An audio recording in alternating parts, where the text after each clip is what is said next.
Welcome, ladies and gentlemen. Welcome to the first ever Monday Night Raw on Netflix. It has just started. It is 8 o'clock here on the East Coast. We are starting an iconic night, Monday Night Raw. First time on Netflix. The intro is now starting. Wow. The entire WWE universe is watching. Thank you guys for joining, all of you. Thank you so much for being here. We are going to get started. It is going to be a cataclysmic night. They're saying it's almost PLE level, and it literally is because they have what a card they have. They have Liv Morgan, Rhea Ripley, WWE Women's Champion. They also have Roman Reigns versus Sikoa for the tribal combat for the Ulafala and the title of the tribal chief.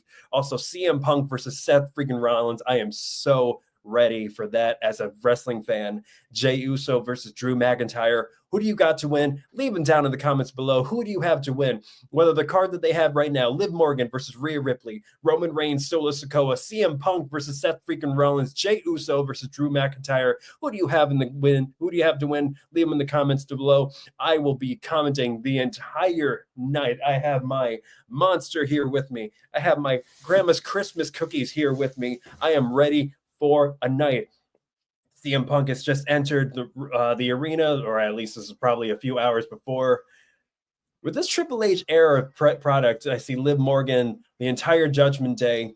Judgment Day. Let me know what you guys think about Judgment Day. Judgment Day.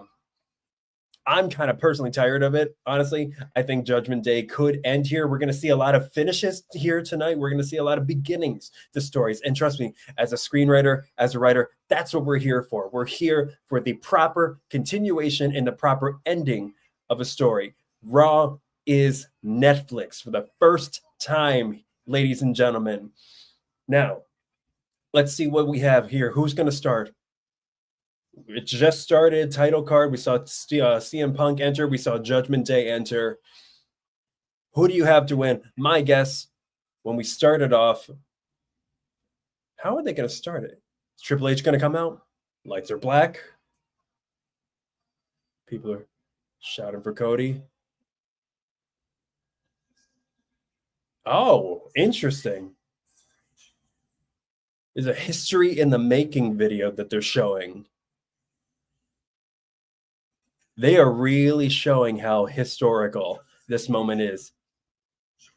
Triple H era Raw, WWE has never been hotter. Raw has never been hotter. Interesting. Let me know in the comments if you guys are watching this too.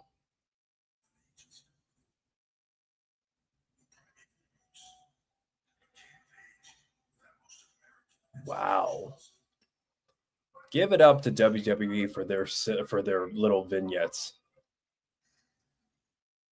Paying homage all the way to the legends. Macho Man, Roddy Piper. That's the maniac right there. Wow.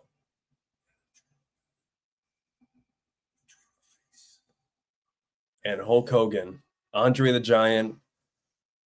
That was the match that made it all.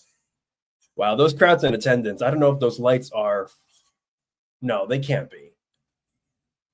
Those phone lights in the, because it's really twinkling out there, but it also looks very, very symmetrical. But it always looks like they're ready to yeet tonight. God, that is so cool. They are going through the entire history of the WWE to now. We are literally living in the now, in the future, in the forever. This vignette package showing Bret Hart, Stone Cold, Hulk Hogan, Andre the Giant, Macho Man, CM Punk's pipe bomb. That's so interesting. They just showed CM Punk's pipe bomb promo. Bray Wyatt, Mankind, Trish Stratus, Lita, Batista. There's my man. There's Strax, Goldberg, Ronda Rousey, Charlotte, Becky, Shawn Michaels, and this artist who's continuously painting the history on this canvas. The show gets bigger, according to Triple H. The show has gotten bigger. It's on Netflix, for God's sake. Wow. What an amazing package. I really hope all of you guys are watching this too.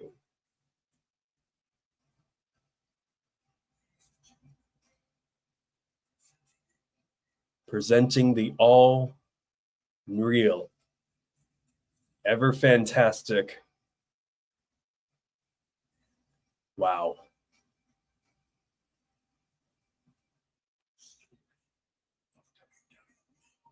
Wow. They printed on the canvas the entire painting of the history of the WWE. That's badass. There's a whole cuboid tarp canvas around the ring right now. Wow. If you were ever going to start, oh shit. Oh, and it drops to Triple H. Oh, come on. Come on. How badass is that? The man himself, Paul Triple H Levesque, standing in the ring. We knew he was going to start the show. He's going to do the, are you ready? He's going to give one question, but this is rated PG. So is he going to do the whole DX deal? Because I thought they moved out of the PG era, but it said PG on here.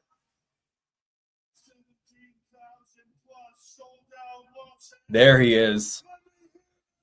The man himself, Triple H.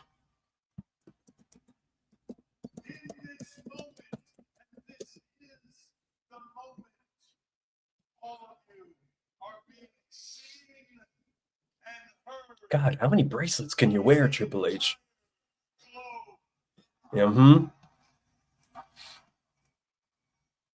Everybody is watching tonight. If you're watching tonight, leave a comment down below. Leave a like. Thank you guys so much for being here. If you like what you see and you want to see more, leave a tip. It really lets me know that you guys enjoy the content that you're watching, and I'll keep churning them out every single night, every Monday night. Thank you guys.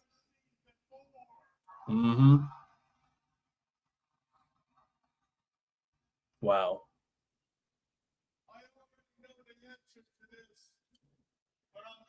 He's going to ask the question. What do you think he's going to ask? Is it, are you ready? Give it to me. Give it to me.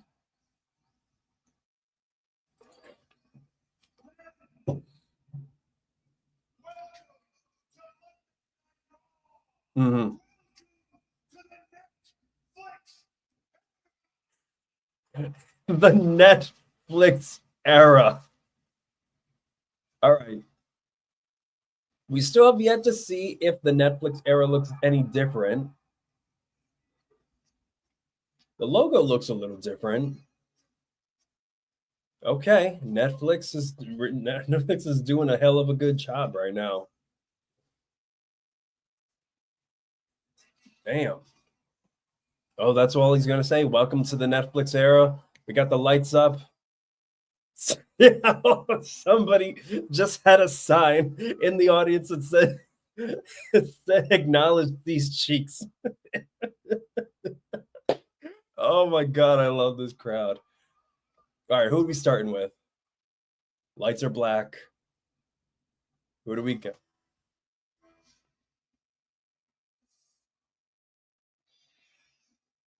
Who do we have? I don't recognize this. It's all white in the screen right now. Really bad to start off with a technical error. Oh, okay. Hey, Ray, how's it going? All right. We knew he was coming. He was announced. He was the first banner I have. Rocky Johnson is back.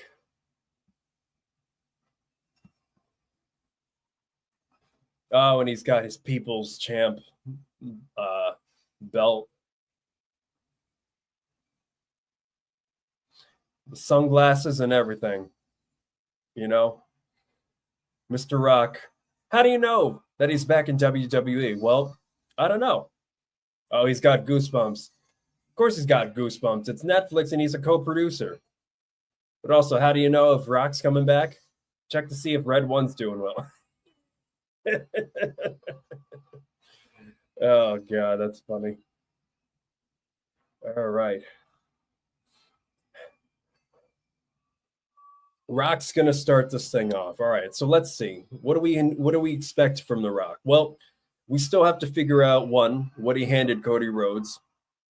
Two, what he's actually coming here for. I don't know if it's any tribal chief bloodline related stuff. I think they're probably going to stay a little far away from that. I've seen that girl in so many wrestling arenas. I don't know why. That same blonde girl in the crowd, man, she's got money to be in the front row of every single goddamn show. Now, what is he going to actually, where are they going to fit him in? Is he just going to welcome people? No, he's going to start off a storyline somewhere. I mean, Rock versus Cena, that could be cool. I don't know if they're going to do that. I mean, eventually it's going to have to go back to Cody Rhodes. I don't know. Are they going to pull the trigger on that this year?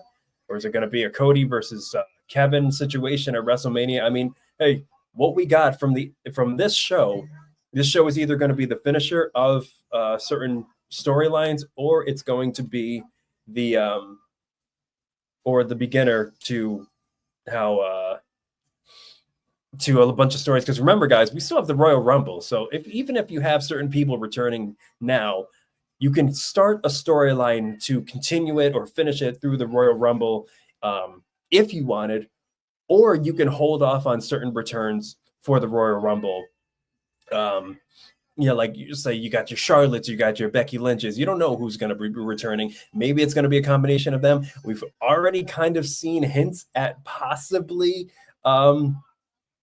AJ Lee returning. I know she's been training, and I know CM Punk dropped the line against Seth Rollins about the man being home. Seth Rollins dropped the line about CM Punk not having kids. If we did a tag match between CM Punk and AJ Lee versus Seth Rollins and Becky Lynch, I'm all for it. My God, I am all for it. If we see AJ Lee return tonight, I'm going to lose my mind.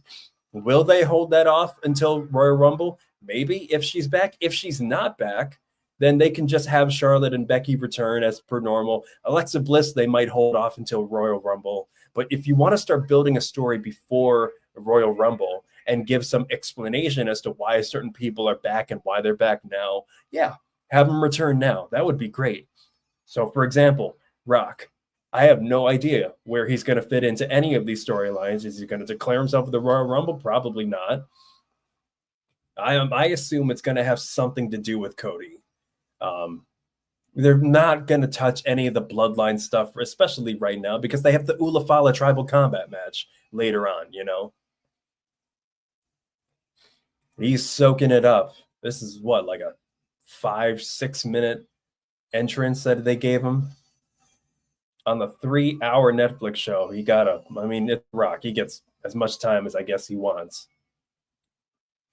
If you are responsible for cutting a match short, Rock, I'm going to give Red One an even worse review.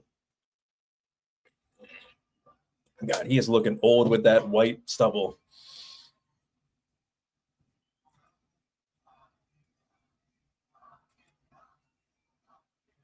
Come on, Rock. What do you have to say? Are you heel or are you babyface now? Keep him heel, please.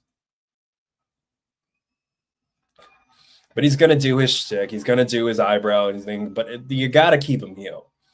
At this point, he's not going to be an effective babyface as long as Cody Rhodes is still here. Years ago.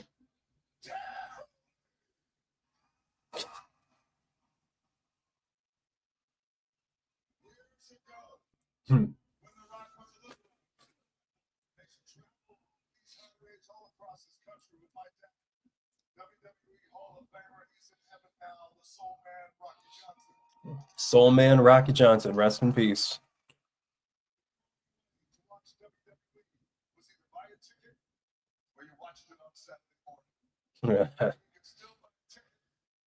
Yeah, I was a little. He's talking about all the different ways that he had to watch Raw when, like, how hard it was when he was a kid. I mean, I had it on cable, and now you're watching it on Netflix, which, thank God, Netflix is at least keeping the live feed a little bit more stable than Tyson versus Paul. Oh, they're in LA. Mm-hmm. It's the largest arena gate in the history of the WWE. Wow. Oh, okay. So the seats are lined with lights. That's cool. I was wondering where those lights were coming out. It looked like everybody was ready to yeet, but in like synchronized fashion.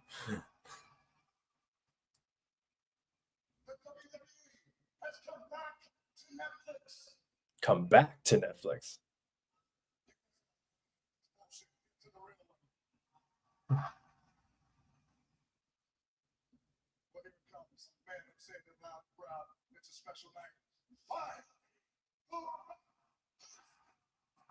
To Los Angeles.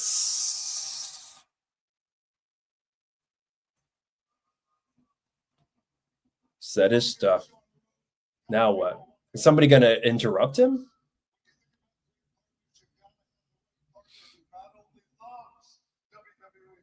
Hmm.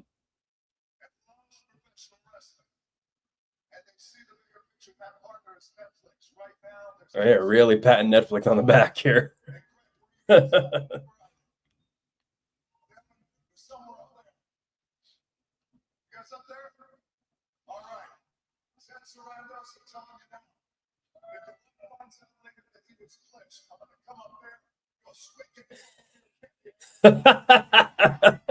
Rock just said to the Netflix partners in the box, if he finds out he's been glitched, he's gonna go Squid Game all over their ass. That's funny. That's funny. I like that at least. Mhm. Yeah, you can't be spilling blood this time, Rock. It's PG now. Mm. Uh-oh. All right, here's the heel, Rock. He's oh wait. Oh, he's thanking Cody Rhodes. Interesting. Oh, Cody's in the crowd. Oh, Cody's in the crowd? Is this how they're gonna use him tonight? And it looks like everybody in the arena just realized that he was here. Interesting.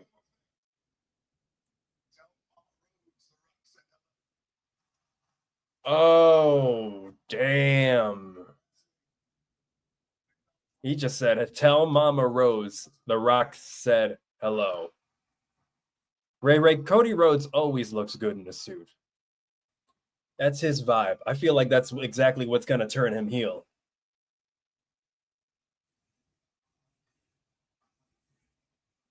The whole arena chanting OTC.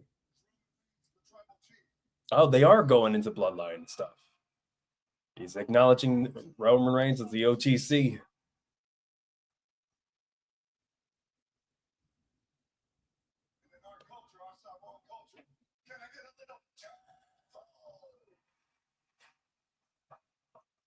I'm not going to do that to you, child.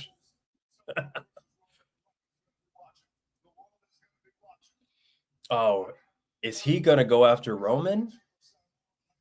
Okay, yeah, Ray, you can do that. You can do Jehu.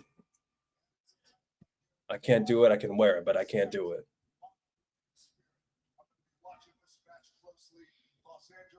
Now, all right. So he's going to be watching it closely. That doesn't mean that he's going to. If you smell, come on.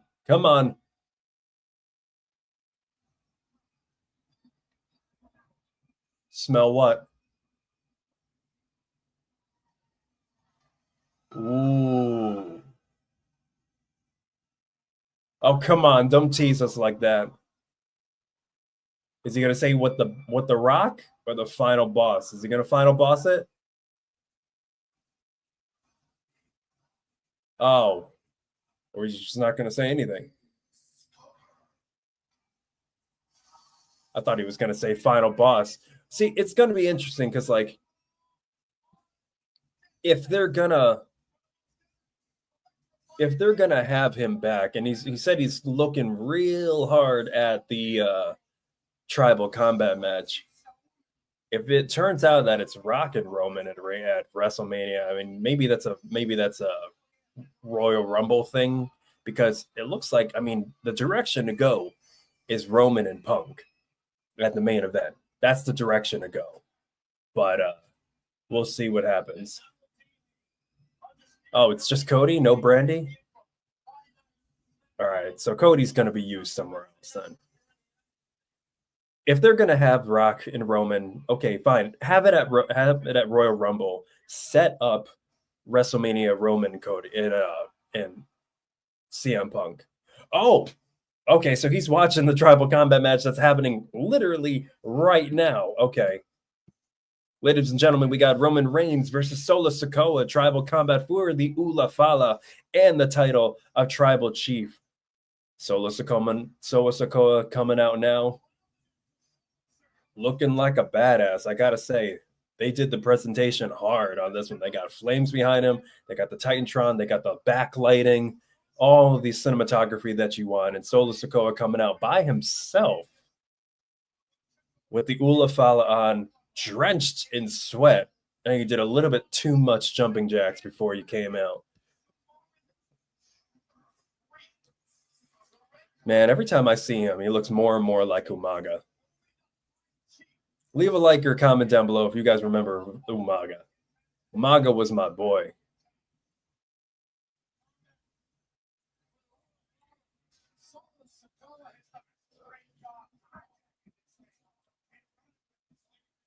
He's definitely oiled up, sweaty. Oh, I forgot. Okay, I forgot Pat McAfee and Michael Cole were going to be on Raw.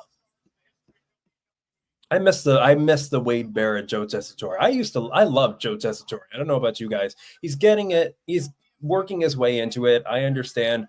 He's working his way into being a WWE commentator, but I saw him on Holy Moly. I saw him on College Football, and I thought he was absolutely great.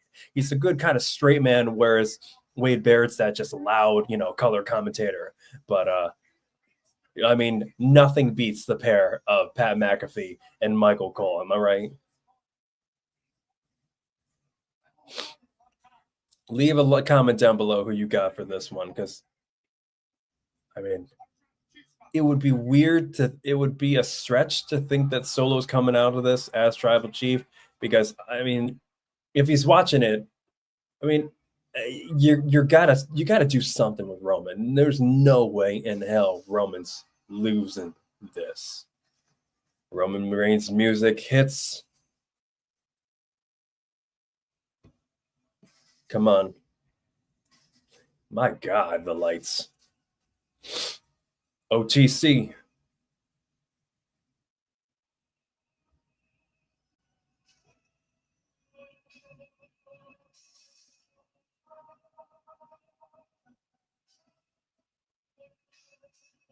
Come on. OTC. With the wise man. Ooh, look at those kicks. Oh, come on. I like that it's tribal combat, but like, doesn't that mean that the rest can interfere at any time? You'd think that they'd be coming down to the ring with him. All right, come on, Roman. Come on. Pull out the stops. I mean, again, like, at least, like, even, like, it's hard to even imagine that,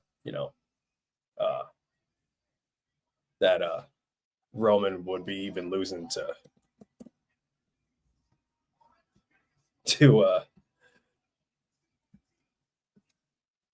Solo.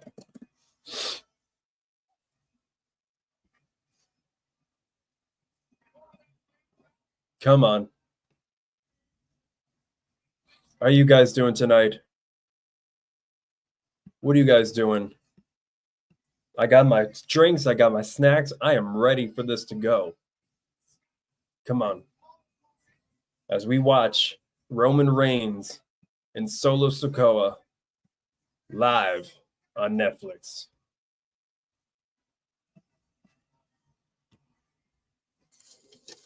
There's only one fuel.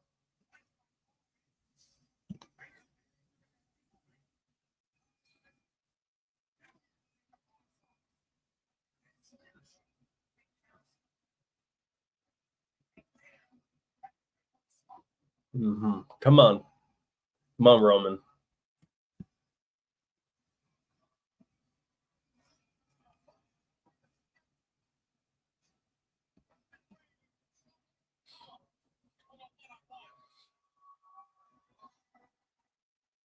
Oh, well, that's new. Look at that floating hard cam. That is new. That hard cam just flew down. Okay. I was wondering what kind of production differences we were going to see. That's certainly one. Oh, I mean, leave it to Netflix to make this feel more cinematic.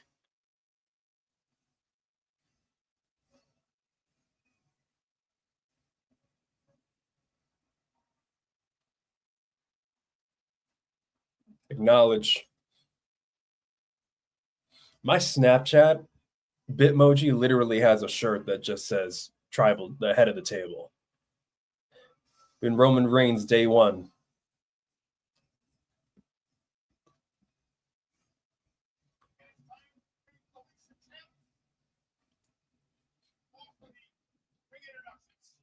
Refs have a new getup too. The black with the two stripes and WWE symbol.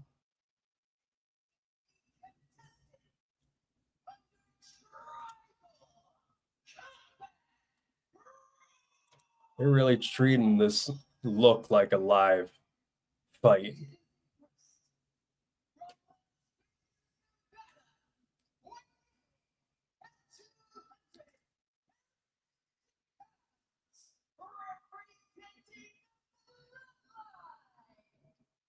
The fake bloodline.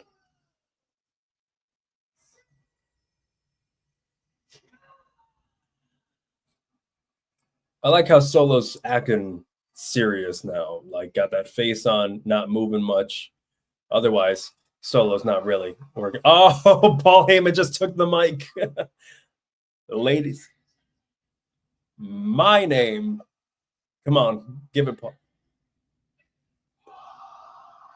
There we go.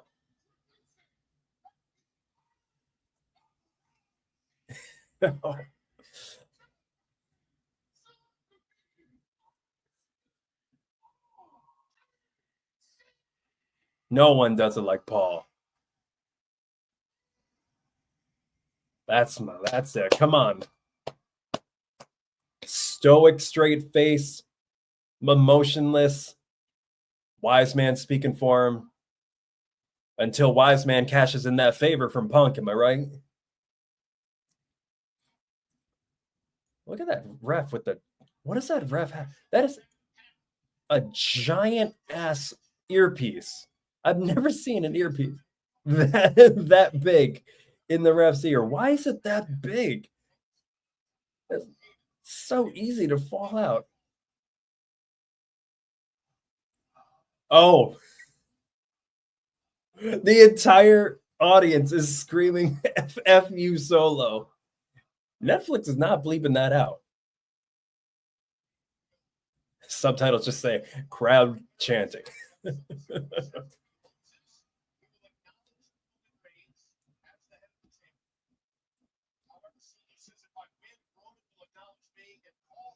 Yeah.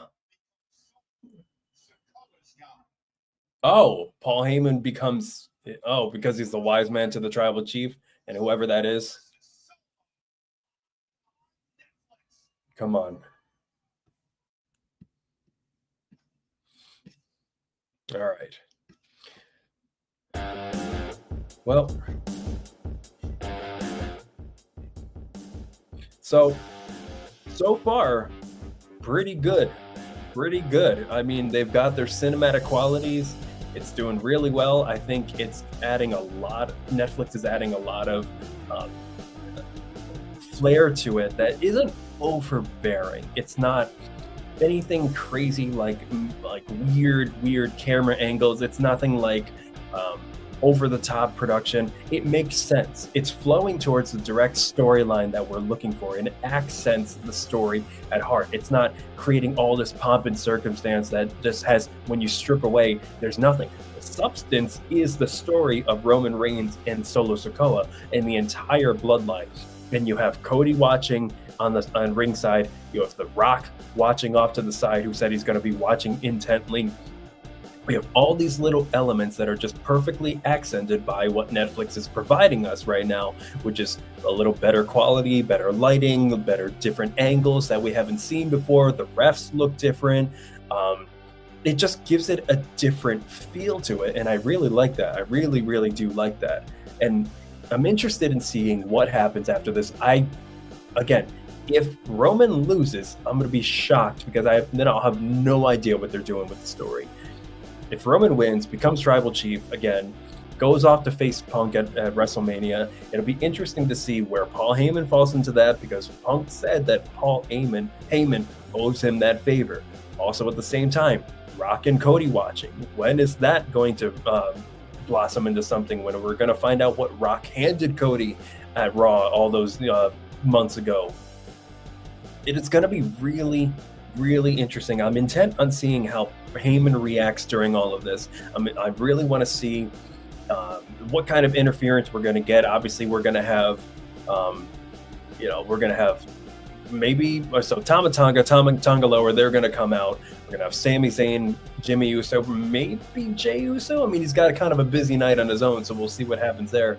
But I'm really intent on watching what Paul does, because Paul is the pivotal figure in creating this match, in turning this match from this to Punk versus Reigns, because it's the through line. I don't know. I'm probably not going to see Punk come out during this match, but it's the through line. So if we can really, and Paul Heyman, you never have to tell Paul Heyman to do a good job, because he just does a banger, Oscar-winning performance every single time. Interesting in seeing how they pace this, because they've not built Sikoa up as a credible threat. And if they can do that here, great. I would love to see it.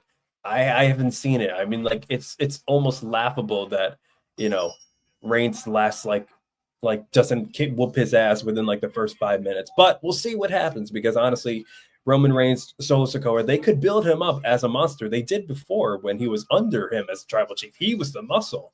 But now it's almost, I don't know. I never viewed Sikoa as a credible threat or tribal chief. They just didn't book him right. He doesn't have the same kind of aura as Roman Reigns did. Whether it was on the mic, whether it was as a leader, he just seemed like that cocky step kid that was good muscle but couldn't lead properly. You know what I'm saying? They're locking up now. Fit of strength. They're just locking up all over the ring. Oh my God, I just realized this. The entire mat is covered in logos. Huh. I don't know how I feel about that. I see Fortnite, I see Snickers, I see obviously Netflix. I don't know how I feel about that. I mean, interesting. They have the list of staff underneath. Michael Cole. They have Pat McAfee, Kathy Kelly. But I don't know. Like, this ring, the ring is sacred. They made a big deal out of Mountain Dew. They made a big deal out of Prime, covering the ring. And now the apron is literally just covered in advertisers. The announce table looks really nice. It's got lights underneath and everything. And that tells you nobody's going through that thing tonight. And there's no Spanish announce table to go through. Oh. Sikoa taking the lead so far. Clothesline to Roman down, Solo's taunting. Interesting. Solo still taunting. Headbutts to Roman. Roman looking a little dazed. My God.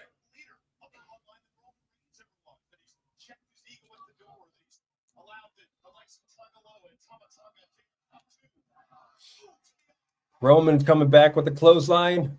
Solo dazed. Playing the ropes. Oh my God. Roman's looking good. What else we got? Cricket, Snickers. What other companies are on the apron now? Clotheslines into Solo. 4, 5, 6, 7, 8, 9, 10. 10 clotheslines into the corner. Come on. Oh, Solo with the right hand of his own. My God. Come on. Come on. Dang.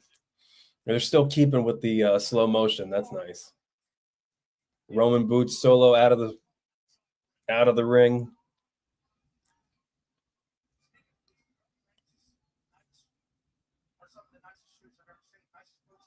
Pat McAfee's commenting on the shoes. I was wondering when somebody was going to comment on. Oh, you're a Nagi on the table. Oh, he's ripping off the tabletop. He's not going through this. This thing doesn't even look like it could break. Come on. Get this out of your way, OTC. Moving the chair.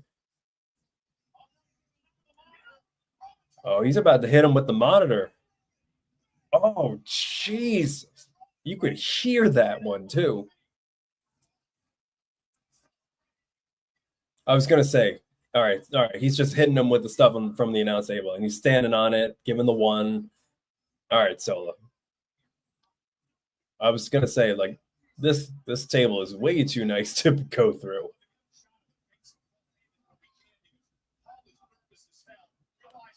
Paul does look nervous.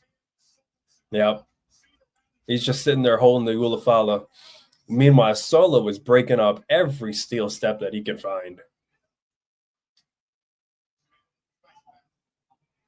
Solo's shouting to Paul.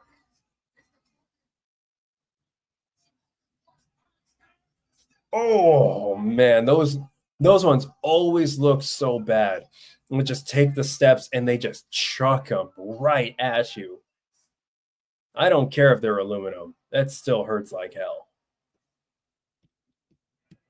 Cool.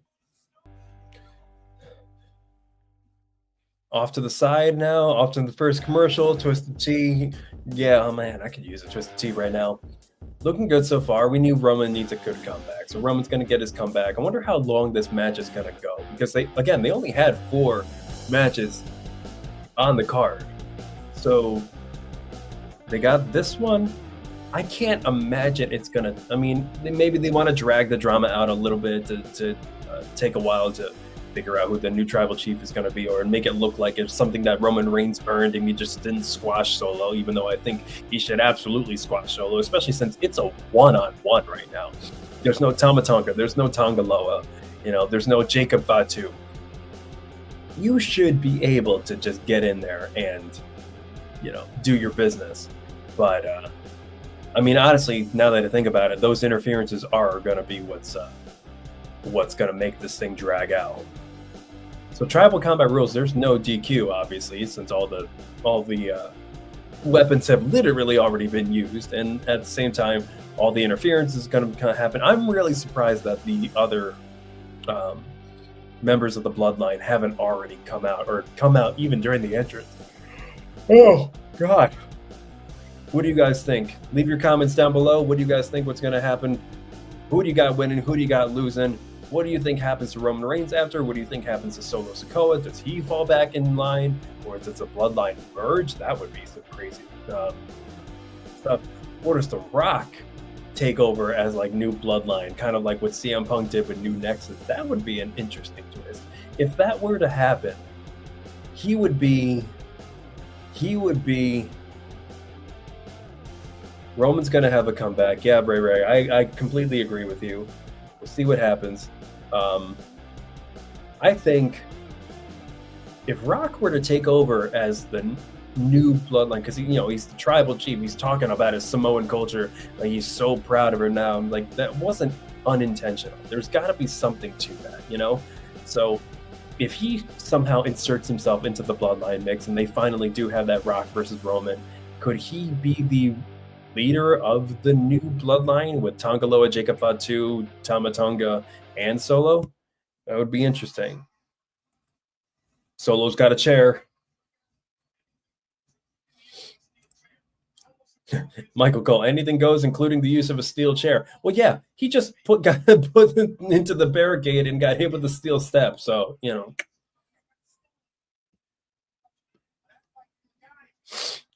He's got 2 chairs in the ring. Solo's eyeing Roman.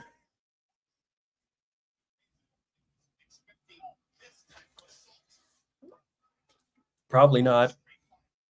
Oh, right to Roman's stomach. And Solo just going to town on that steel chair. And you can hear that thing crack into the rafters. God. Come on. Oh, he's hitting the front of him. Jesus Christ, you don't see that much.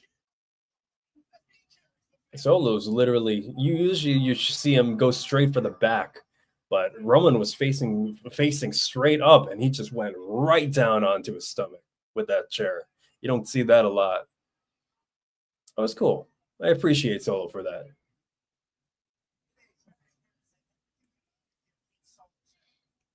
Pat McAfee said, Pat McAfee just said it is very clear that everyone in this arena hates Solo Sikoa. Okay. Solo caught screaming, I loved you. I always loved you, while holding Roman Reigns in his hands. Interesting.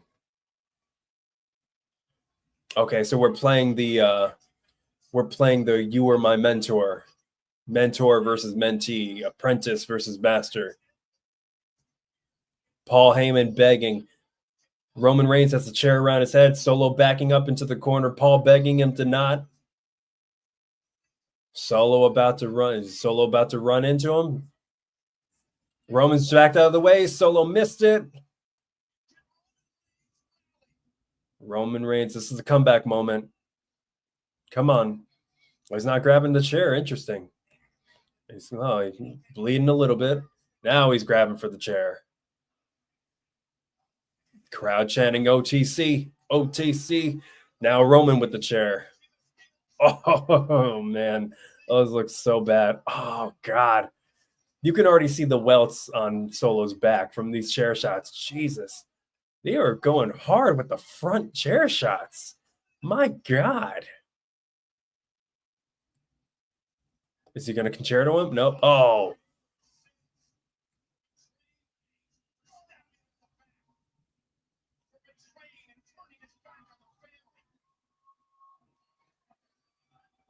Solo face down on one chair.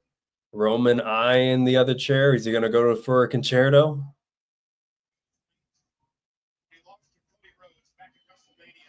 This would be the time for another Bloodline member to pop out. The crowd chanting, we want tables. Oh my God. Can you not satisfy them? Oh, missed the concerto. Oh, low blow from Solo. Low blow from Solo. And Solo. Yeah. On the steel chair. 1, 2. Kicked out. I mean, look surprised if you want, Solo, but it ain't ending there. Wow. I mean, he pretty much rock bottomed him on the chair. So if The Rock's watching, you should pretty much just watch that and just be like, hey, you might want to change your finisher up. Because that's not putting Roman out if it ends up being final boss versus tribal chief. Wow. Netflix with these slow pan-ins again. There's these slow pushes from these sky cams just coming in. I like that. It's very, very fight-like. I mean, you should expect that from both Netflix and from Ariel Helwani. Roman or Solo not going for a chair. Is he going to heed the people's advice? Is he going to go for a table? That was so funny. Solo just nodded off camera like somebody with the camera clearly told him that that was the correct ring side to have the table, and he just nodded to him. It's really funny, and like one of those things that when you watch like wrestling behind the scenes things is that you realize that people are under the ring, positioning weapons at certain parts of the ring. All right, Solo's now floored on the ground. Roman, after a drop kick, is just sitting there waiting for Solo to get up. He's got the table. Come on. Crowd chanting, we want tables. You can't disappoint now. God, Roman's back is cut up from those chair shot ones.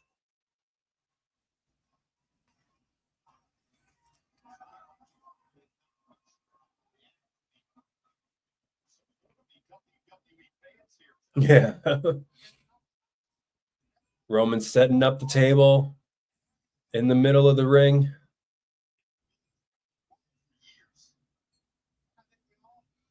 This must be a daunting thing for Roman Reigns. Just being nothing but relentlessly booed for years to do nothing but relentlessly cheered. Roman grabbing Solo. Oh, Solo came out of nowhere with the kendo stick. How's everybody doing tonight? Leave a comment down below if you're enjoying what you're seeing. Let me know who you got to win, who you got to lose on the card. We saw Rock return. We're seeing Roman Reigns versus Solo Sikoa right now for the Ula Fala and the title of Tribal Chief. Solo just cracked Roman over the head with the kendo stick. Now going to town on Roman Reigns, who already set up a table in the middle of the ring, which we've already mentioned. If you guys are watching, if you've already seen, that ring is flooded with advertisers now. Let me know in the comments how you guys feel about that, because I've got some mixed reactions, because all I'm seeing is Fortnite and Snickers right now. Solo choking Roman in the corner with the kendo stick.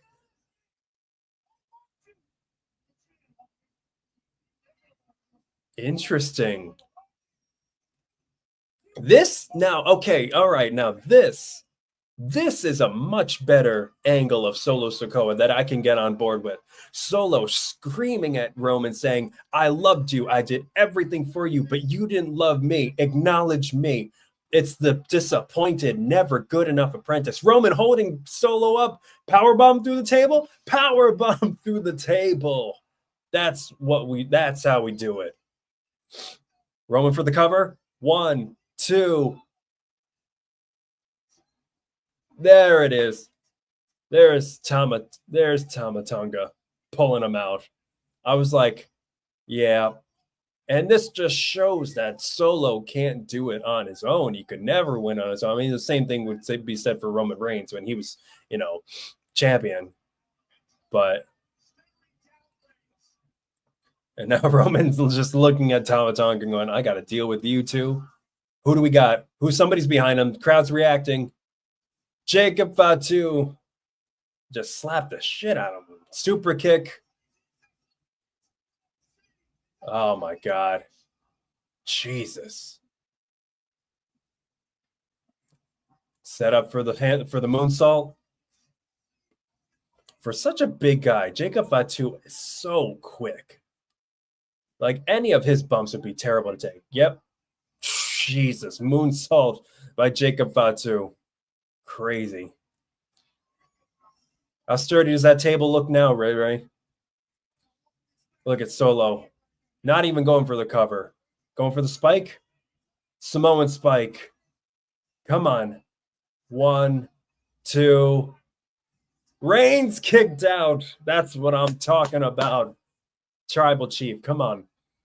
Where's your comeback? Where's the backup, mind you? Tribal combat rules. You're just going to wait out back while Fatu and Tama Tonga just come in and just start wreaking havoc? Come on, Sammy.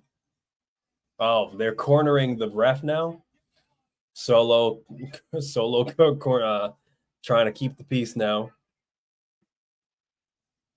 Solo just... Are you kidding me? Solo Sikoa just Samoan spiked the ref. Another spike. There it is. There's Sammy's music. That's about damn time. Sammy and Jimmy coming out. Fighting with Jacob Fatu and Tama Tonga out in the middle, outside. Come on, guys. Come on. Oh, Jesus Christ. Fatu goes over the steps. Tama Tonga goes into the ring post. Jimmy super kick to Solo. Sammy going to get a Helluva kick. Sammy sizing him up. Helluva kick to Solo. Where's Tonga Loa in all this? Spear by Reigns. Cover. We ain't got a ref. Oh, come on. There's a ref slow as hell. Come on. 1, 2. I swear to God, I thought that was a 3. Solo kicked out at 2. Oh my God. Rest of the bloodline, new bloodline getting to their feet. Roman looking disappointed and shocked. Oh my God. This is chaos, guys. Come on. Crowd chanting, this is awesome. It's a hell of a way to start off the Monday Night Raw on Netflix. Sammy and Jimmy through the ropes, taking out Jacob Fatu and Tama Tonga, who both just kind of got up, but okay. This is a nail biter. Come on. All right, just Kevin Owens. Kevin Owens just speared Roman Reigns as he was getting ready for the spear. What?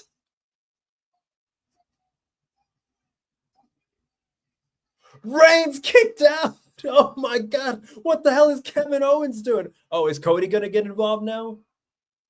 Come on. He's got to get involved. Cody's right there. Kevin is just beating the hell out of him. Getting him up again. He's going to do a pop. Get him ready for a pop-up powerbomb. Come on, Cody. No. There is his music. Cody's music hits. Cody's running out. I guess he wasn't ringside anymore. There they go. These two have been going at it for months now. Cody Cutter. There we go. Owens is down. Cody following him out. Just beating the hell out of him over the barricade and just taking him out. What kind of interference are we going to get now? Is Rock going to get involved?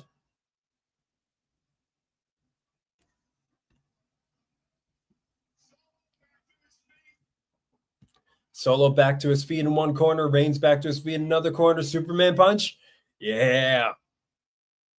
Caught it. Solo caught it. Missed the spike. Spear to Sikoa. Come on. Pin him. Pin him. Come on. This crowd is in it.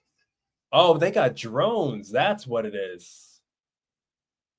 That's what. Okay. I see it. It's just a spear. Spear to Sikoa. 1, 2, 3. Reigns wins. Reigns is the new, again, tribal chief and owner of the Ula Fala. And here comes Paul Heyman.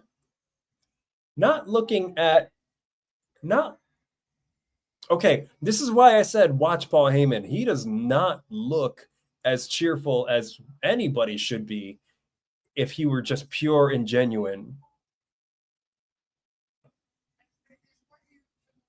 He's staring at Sikoa almost pensively. He's got the Ulafala in his hand. Reigns is still down. Paul Heyman on his knees with the Ulafala.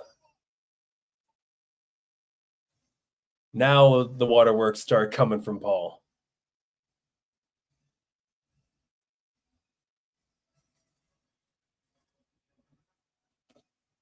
Presenting him. Wise man. Oh, here comes Rock. What a cool shot. Oh God, are we doing Rock Roman? Heyman looks shocked.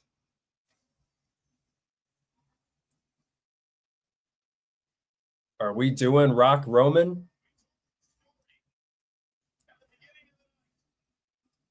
I was gonna say there was no way in hell that Rock could talk about his Samoan culture so proudly and just sit back and watch any of this. I didn't know he was going to get involved in the bloodline stuff, but they might be doing Final Boss versus Tribal Chief sooner than we think. I hope it's not Mania. You can do it at Royal Rumble, but Mania should be Roman and Punk. But Rock is in the ring now before Paul Heyman could present the Ulafala. Now he's staring Paul in the face. He asks Paul for the Ulafala. He's got it in his hands. Oh, and this is setting up the tense moment. Is he going to hand it to him, or is he going to put it on himself? I think he hands it to him. Yep, puts it on him. Pretty decisively, actually. And Paul in the middle.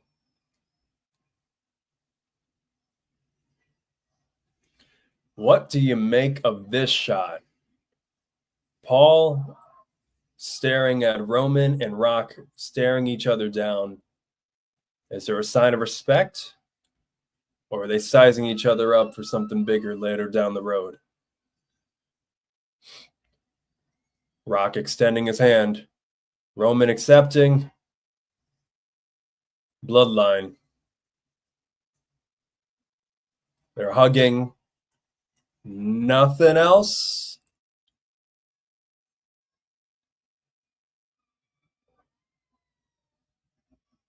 Roman celebrating.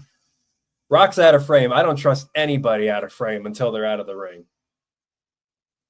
Roman celebrating. Holding up the ones.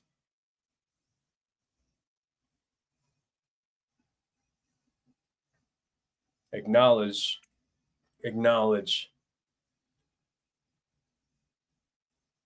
Now, how do you tie this into the next story?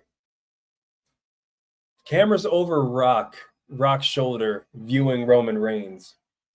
If I were a cinematographer, I'd be thinking that's the perspective of Rock staring down his next target. I could be reading a little bit too much into it, but they're really focusing on Rock watching Roman rather than Roman just celebrating. Roman Reigns is tribal chief again. Maybe he's got another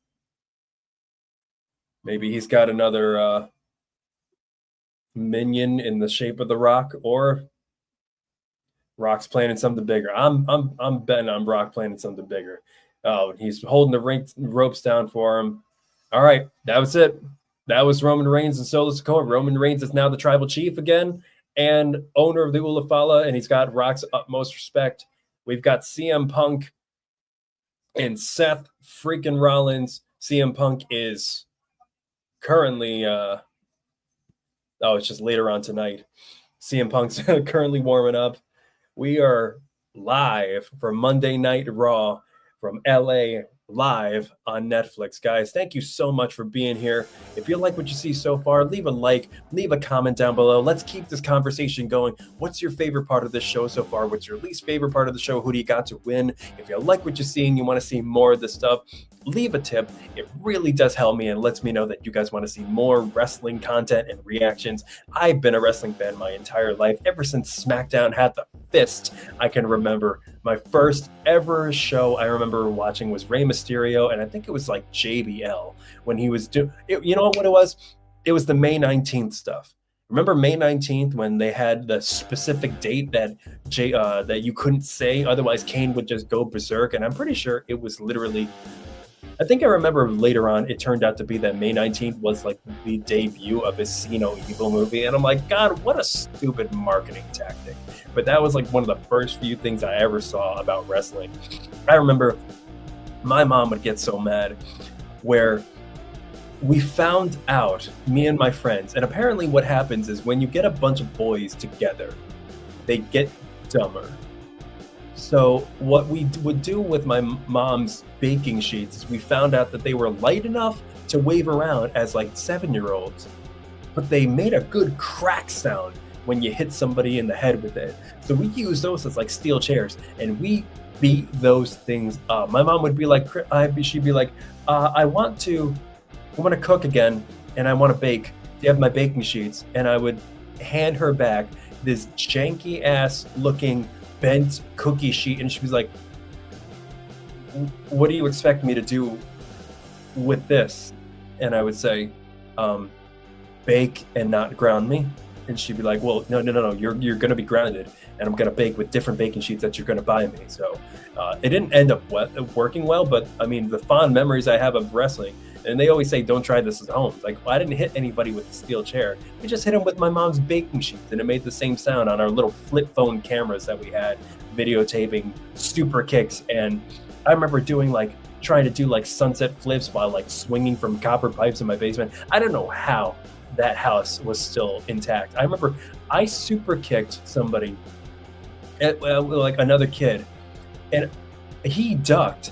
I put my foot straight through that sheetrock. I don't know. Let me know if you guys have any of those like stories, because I'm lucky that my parents allowed me to watch as much wrestling as I did, because I beat that house up with all my friends. Backyard wrestling, trampoline wrestling, all that stuff. Man, it was a fun time, and you can invest in the storylines. Yes, we know that it's fake now, but now as a writer, looking at these characters and trying to figure out how you're going to book people smartly based on what they can or can't do, how they present themselves, their marketability, their ability to turn a story into a phenomenon, to not only as a marketing campaign, but to get you invested in the characters and the motives and the reasons the character needs and wants. That's all in here. And Triple H does a great job with long-term storytelling. Yes, do some of the stories go on maybe a little bit too long? Probably. Like Judgment Day, I wouldn't mind seeing ending right now. The Liv Rhea feud, I think, is going to end right now, and probably should. They've had it for a long enough time. Liv's been an all right champion. I think she does a great job. Her character development and her growth has been phenomenal. Do I think Rhea should probably take the ball from here? Yeah, but at the same time, there's so much more that could be done. And I'd be really interested in seeing where this stuff goes. Now, I'm seeing, are we back from commercial? I can't tell. I'm just seeing, what does it say? Fenrir? Am I watching another commercial? Oh no, I'm watching Cody Rhodes. Okay. What are we watching now? A new chapter. Oh, is this another commercial for Raw on Netflix while watching Raw on Netflix?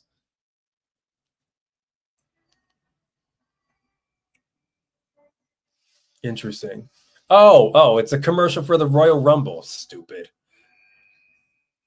God. Oh, Royal Rumble in Riyadh. Oh, in 2026. That's going to be interesting. Are they going to have a women's Royal Rumble? Probably they will, but I mean, all the women have to cover up completely from head to toe. So, I mean, that's going to be interesting to see. I know that they always get a lot of flack for doing that, or for even doing anything in Riyadh. Interesting that they're still continuing to do that. I don't know how long their partnership with Saudi Arabia lasted before, but they obviously re-upped.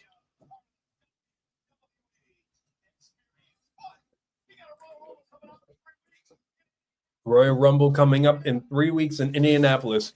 Let me know in the comments, guys, who you got to win. I don't even know who to, I mean, it's got to be Punk, right? Unless Punk thinks that he doesn't have to win the Rumble. He can just invoke his favor with Paul Heyman. That could be it, right? Yeah, I think so. Meanwhile, there is a drone that is flying straight through the entire arena. I was wondering how they were getting these shots. Wow, this drone is flying through the entire arena from concessions all the way to almost the center of the ring. That's crazy. All right, it's time to indulge in Grandma's cookies. Is that Rey Mysterio out there? Yeah. You got Rey Mysterio, LA Knight. Looks like the Viking Raiders in the back. Oh, God. All right, you got everybody. You got SmackDown, NXT, partying. Gabriel Iglesias, too. Oh, man, he is such a wrestling fan. He's backstage for everything. Huh.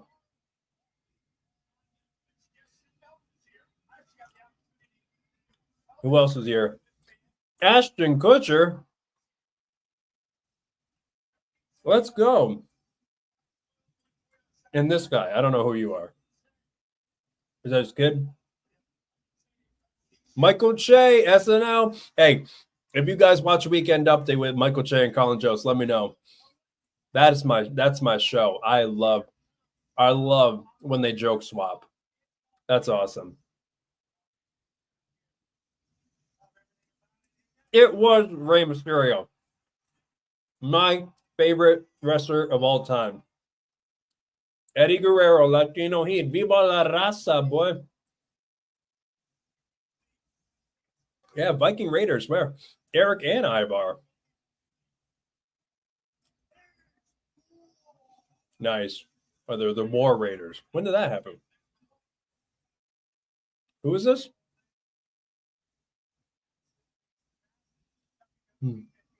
Oh, Wale. I love it. Eddie Guerrero getting a chant tonight. Yep, LA Knight. Yeah. All right. That was arguably too big of a cookie bite.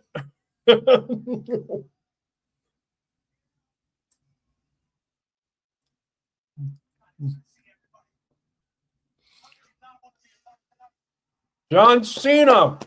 We know that music. Here we go. Here we go. Ladies and gentlemen, John Cena is returning to WWE for his farewell tour. He's already come out and announced that this will be the last Royal Rumble he participates in. It'll be the last WrestleMania that he participates in. Who do you have for his final opponent?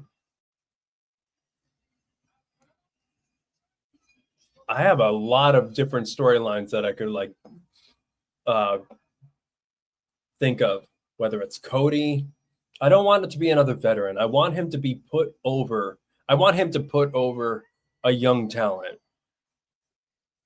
I mean, he should rehash old stories. That'd be so funny if Punk somehow factored into any of this. John Cena has entered the ring looking as blue as ever. Color-wise, not emotion. What is John going to say? They have a drone show outside that says John Cena farewell. That is crazy. My God, LA and Netflix for that matter. He was only announced to speak. Let's see what they actually have in store for him. Are we going to set it up? All right, what do you have to say, John?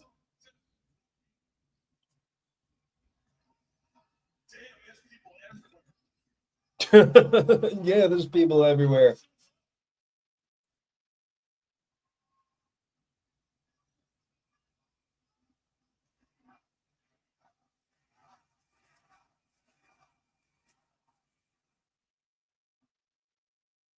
It's got to be daunting standing in that ring.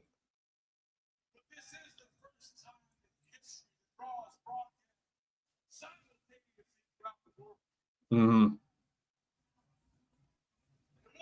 I want to see what the gate is, what the ticket is. Thank you, Cena Chan. You don't get that a lot anymore.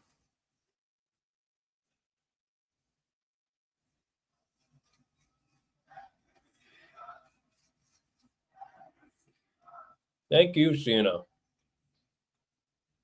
stepped away at the proper time.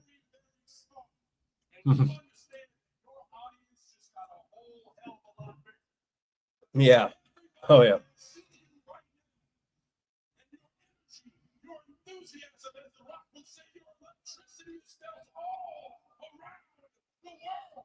Mm-hmm.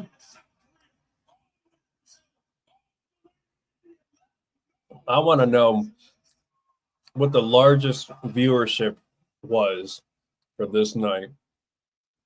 It's got to be in the like more than 2 million.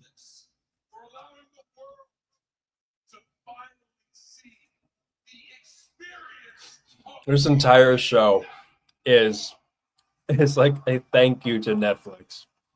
Where like everybody who comes out with a mic has to say that at least once, because Cena just said it, Rock said it. Yep. Mm-hmm.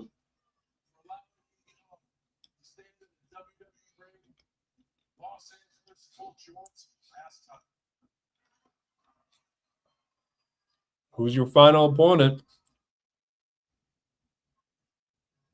I could not think of a better place to start the farewell tour than Los Angeles, California. And it is not just your excitement. Hell, I slept in my car when I was working at Gold Ship Venice. I learned how to wrestle at UPW in Orange County.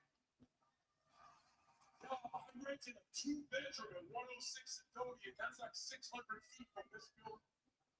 Anyone is up to no good. Wow.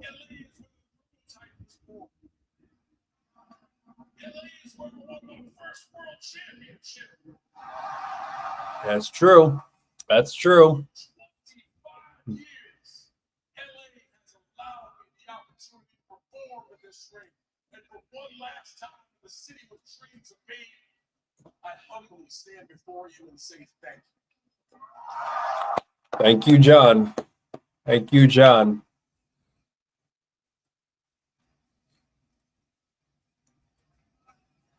Who the hell could be his last opponent? He's going to go through the gauntlet. I don't think he's going to go in the Rumble, or he's not going to be in the Royal Rumble. The pay-per-view, yeah, but not the 30-man. It's about making moments. There's a lot of noise in here right now, but there's also a lot of noise outside here. Every day there's a new headline from a new expert on the year ahead. Who am I going to face at WrestleMania? Who am I going to face in my life? That's what I want to know. Who are you gonna face at WrestleMania? Oh, name drop Drew McIntyre. He named Punk, and there was a huge chant. Oh God, no, not Logan Paul. Gunther would be cool. That would be cool. And Cody Rhodes.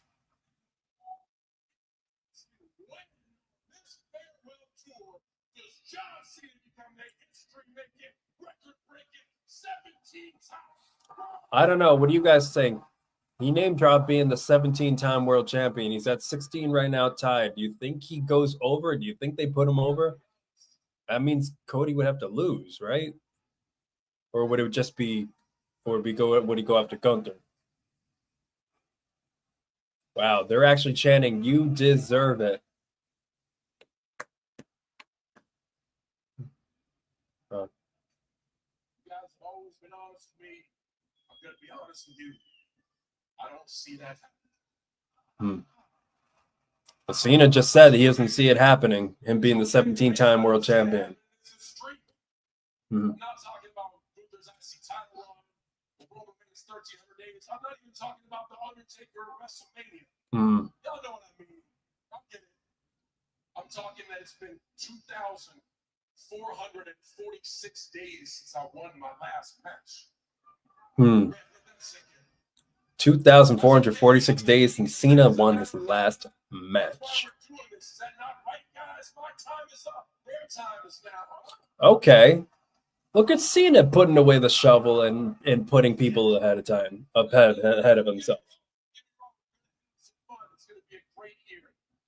But he wants to put over the younger talent.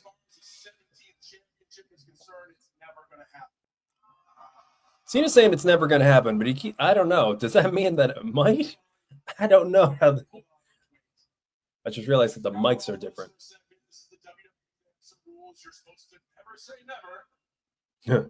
Okay, so let's move never away and say it would take a miracle.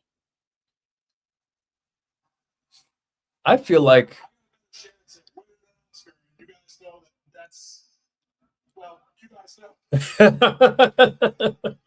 Oh, come on, Cena. You could win an Oscar. With a streak like that, the only way to get a championship match is to like win the Money in the Bank briefcase or survive the Elimination Chamber. Okay, all right. They're setting it up now. He's saying the only way that he could win it is one of the Money in the Bank or Royal Rumble or Elimination Chamber. They're setting it up. Okay, all right. They're setting it up hard. He's saying that he's realizing that there are many options that he could take to win. I know it's a long shot, but just hear me out, okay? It's a lottery ticket, but in the lottery you can't win, you don't play. I was kind of just going to show up to the Royal Rumble and do the thing and leave, but I should play, right? I should be in the Rumble. Cena gonna enter the Royal Rumble?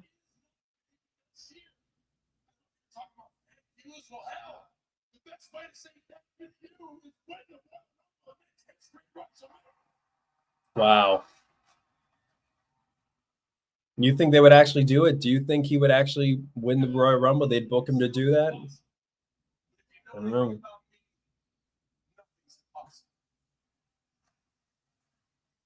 The only time we say never around here is when we say never give up. Los Angeles, I do owe you a thank you. Because of you, I'm not just going to the Royal Rumble. I'm going to win the Royal. Wow.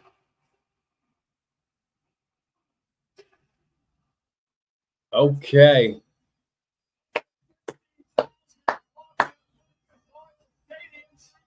Cena said it. You want some? Come get some. John Cena has entered to win the Royal Rumble match. Exactly what I said he wouldn't do is immediately what he just said he would do. So never mind. Oh, God. And now they go straight to a promo shot of Logan Paul, and I don't know why. Kudos to Logan Paul. I mean, I get it. Logan Paul is a phenomenal wrestler. As a human being, that's a whole different story. He and his brother, I mean, they're literally just talking about how many followers they have on YouTube, which is cool. I mean, I can get up to like 100, and something million. I mean, if you guys, would do your thing, help me out, that'd be great. Writer Reacts Nation is going strong. Not like Logan Paul's. I mean, Logan Paul is living the dream life. Like being a wrestler is just unbelievable, and he just picked it up like that, which is crazy. Understand like some of the things that this guy can do,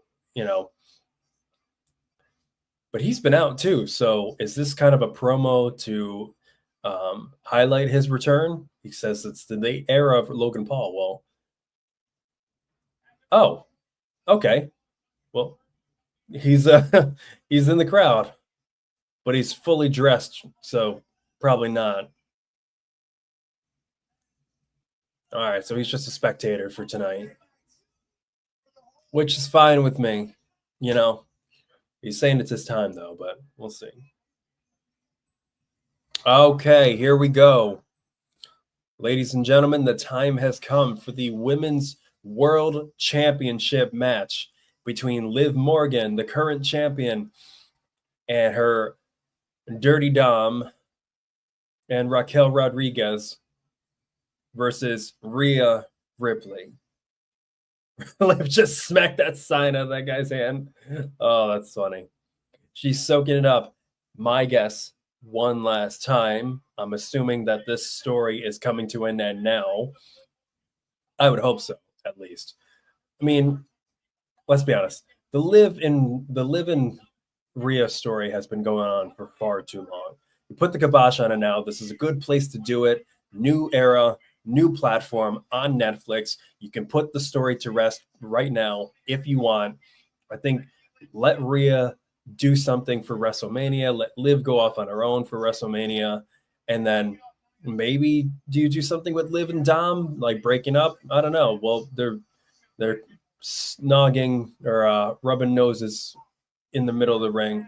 God, there's a huge drone show outside of the arena showing, like, you know, in coordination with like their entrances, which is just crazy. Liv and Rhea. I personally think, I don't know about you guys, leave your comments down below. I think Rhea loses it. I think Rhea wins it, Liv loses it. It's about time. Put the belts back on Liv. Back on Rhea. And let's get some storylines going. It's kind of been a little bit more the same thing with added people in and out. You got Raquel Rodriguez involved as Muscle. You got Dirty Dom. For that matter, Judgment Day has to go away too. But also, if Rhea could win this, who do you think she would face at WrestleMania? Jade Cargill would be cool, but she's out. She's not coming back for a while. Certainly not the Rumble. I don't know. Is she going to be cleared for Mania? I don't think so. She had a pretty bad back injury, I think it was, right? Back or neck. Belair, maybe another strong person. I mean, Becky and Charlotte are coming back, you know? So maybe, I don't know. Do people want to see Charlotte back again? I think Ray, I think she would be against Tiffy. I mean, if they did a champion versus champion, maybe. Usually they don't do that. Usually they do a championship match. I mean, unless they put both titles on the line, possibly. But Tiffany just cashed in and won, so she's gonna have her own battles. And whether she faces Nia Jax or somebody else on the roster, we'll see. But we'll see. We'll see what happens. I mean, wherever we are, Bayley should jump into this at some point. I mean, she deserves it. But they've just been undercutting her ever since her own title reign. Ever since she won the Royal Rumble, she had been seen as an afterthought. It'd be nice if she could play a part in this, and whether or not it's like Bayley and Becky and Charlotte in the ring. You know, I don't know. Is AJ Lee gonna be a thing again? You know, that would be kind of cool, seeing like AJ Lee do a comeback. You know, against Rhea. I don't think she would win the championship, but the women's division definitely has some storylines that it could play around with. It really just matters what happens here. What kind of seeds do you plant?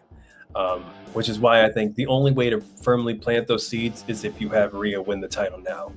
Otherwise, if Liv wins it, I mean, you have a shot, but it's less of a shot. You know what I mean? All right. Let me shut up for a bit. Let me grab some. I've been talking for an hour and a half straight.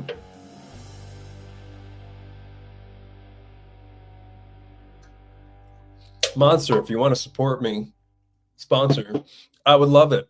I would absolutely love it. Before I have a heart attack from your product. I shouldn't have said that. That's okay. In case they ever do sponsor. All right. Here we go. Raw is now.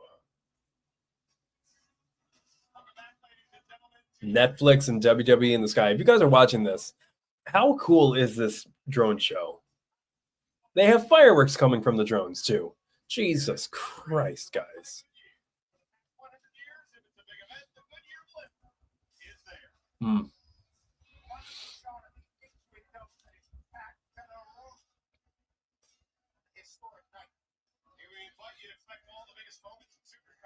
They're really taking advantage of all these drones.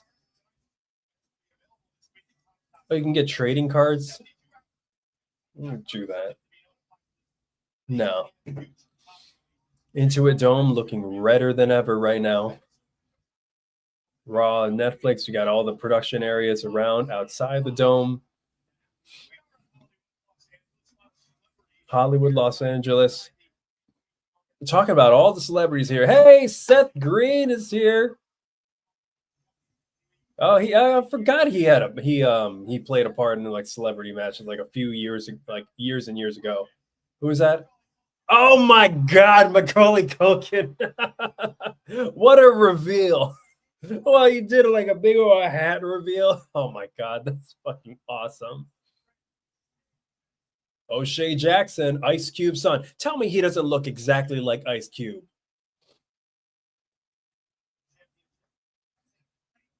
God damn. Danielle Fishel. Oh my God. Wait, what's his name? It's Topanga and Eric. They're not together, are they? Oh my God, that's awesome. Why didn't they focus on Eric? Jesus Christ, this arena is filled with celebrities. Naomi and Bianca. Oh yeah, I forgot they were. She took over for Jade. Those women are bad asses. Hey, X-Pac. Let's go. Shinsuke Nakamura. That's my guy. They got to book him better. Come on, WWE. What are you doing? Then X-Pac. Okay, they did it out of order. There's, come on, X.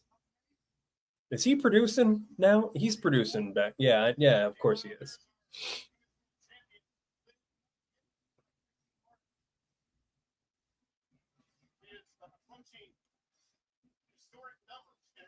Lives at 226 days. They got Charlotte at 197 days as champion, Bailey 379, and Rhea at more because they took it away too soon. Yeah. Oh God. Ask anybody around me. I can't stop singing this song. Like she got me into this band. This is just such an epic entrance, epic song. Rhea Ripley, ladies and gentlemen, the soon to be champ.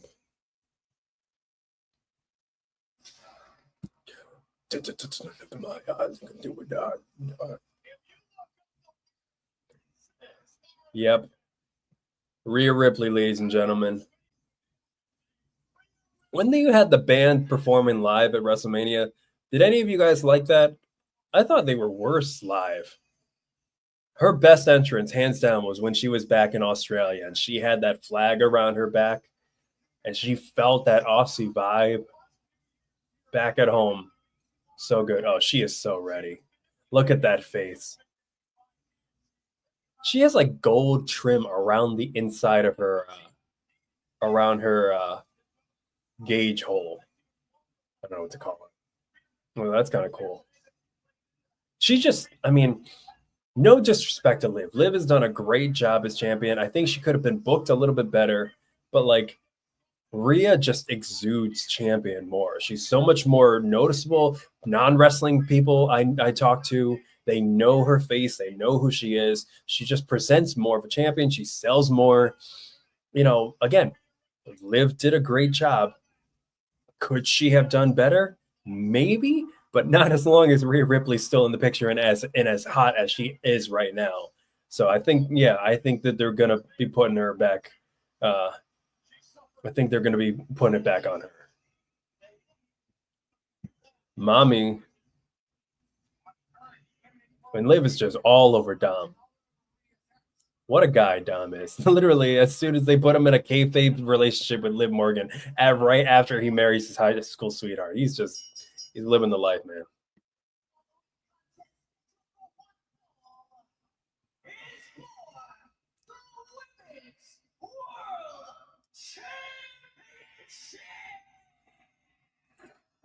Alicia Taylor, not a bad job. Grandma's cookies.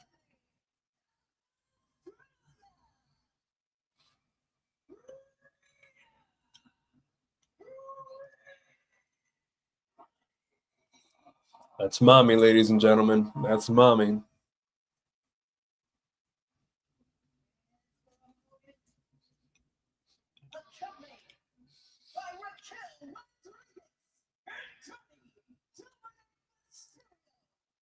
You know, it's dirty as that porn mustache.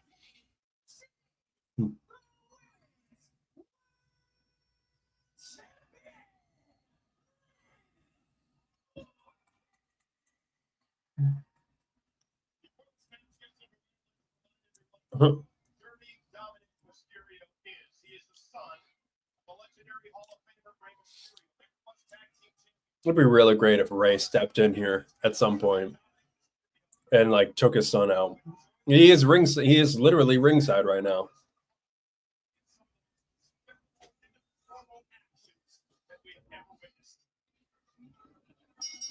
And Michael Cole just reminded us of all of that. Of all they did. The fighting between Ray and Dom. Is that a hint that Ray might get involved? I don't know. Michael Cole doesn't really say a lot of irrelevant stuff anymore. It was the first thing he said after a break, and you know that they're in each other's ears. Oh, Rhea just dropped Liv hard onto the mat. Liv out. Rhea sizing Liv up. Rolling off the apron onto Raquel. Wow.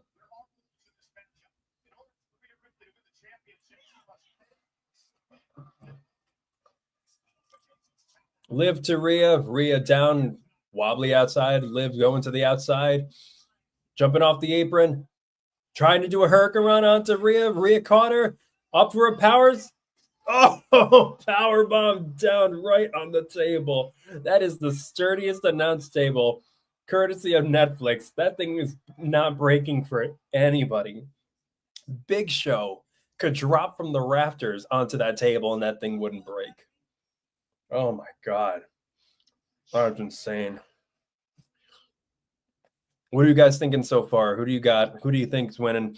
Again, I'm pretty sure it's Mommy. If it's not Mommy, it'll be really interesting to see what Liv does. I love Liv, but I really don't think she should carry the title, or at least carry the. If she is going to win the title, here's the thing: if she's going to keep the title, find a way now to put the kibosh on the Liv Rhea story.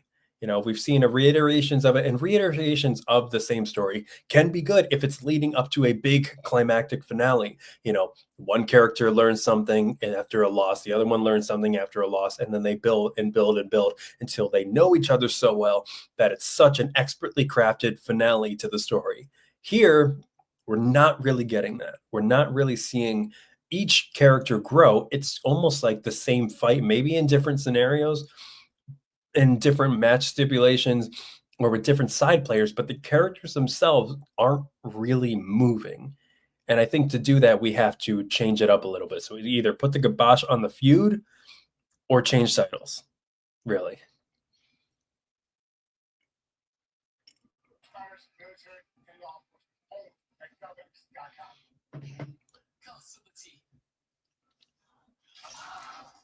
Oh, man. Let me know in the comments, guys, what your favorite wrestling moment is. Do you have any favorites of let's see, of wrestling moments, characters? I think one of my favorite was the invasion angle. You know, when they had like Raw, when it was like always Survivor Series, and they have like Raw and SmackDown come and invade each other. This is a real like oldie and kind of obscure, and not a lot of people know about it, but like, or remember it. There was a moment I remember watching. I can't find the video ever. I never had the WWE Network, but I can't find the video of like Gregory Helms getting destroyed by all of the other cruiserweights, like Mexicools and Scotty 2 Hotty especially. Cole Spry, yes. Edge spearing Foley through the flaming table. Mick Foley, give that guy some props. That guy has always put his body on the line for this business, whether it's his own tooth through his nose, falling through a Hell in a Cell, or going through a flaming table, or actually, honestly, as Mankind, freaking just getting concussed, handcuffed in front of his own kids. Like, that man has put his body on the line like no other wrestler has. And he's got the missing teeth to prove it. Liv Morgan, Rhea Ripley, Liv stomping on Rhea in the corner. Ref pushing her back. Liv screaming at the ref. Netflix has a new look to the show. The entire apron is covered in companies. The refs are looking different. The mics are looking different. The lights are looking a bit different. The drones are creating different camera angles. It's more cinematic. It's really interesting. 2. Rhea kicks out at an easy 2 count. This one, I would imagine, is probably going to be one of the longer matches. You know, Roman Reigns versus Solo Sikoa. That was, is this last woman standing? Cole Sprite, let me check that out.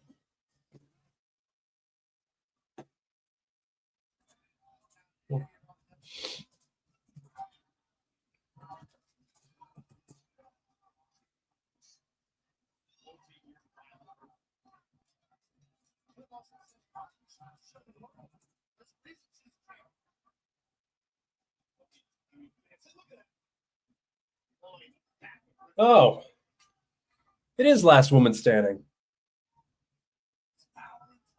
Okay.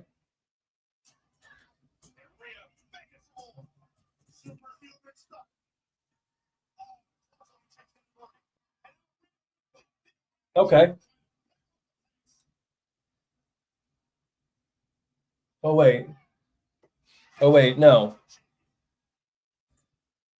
I think it's just a regular match.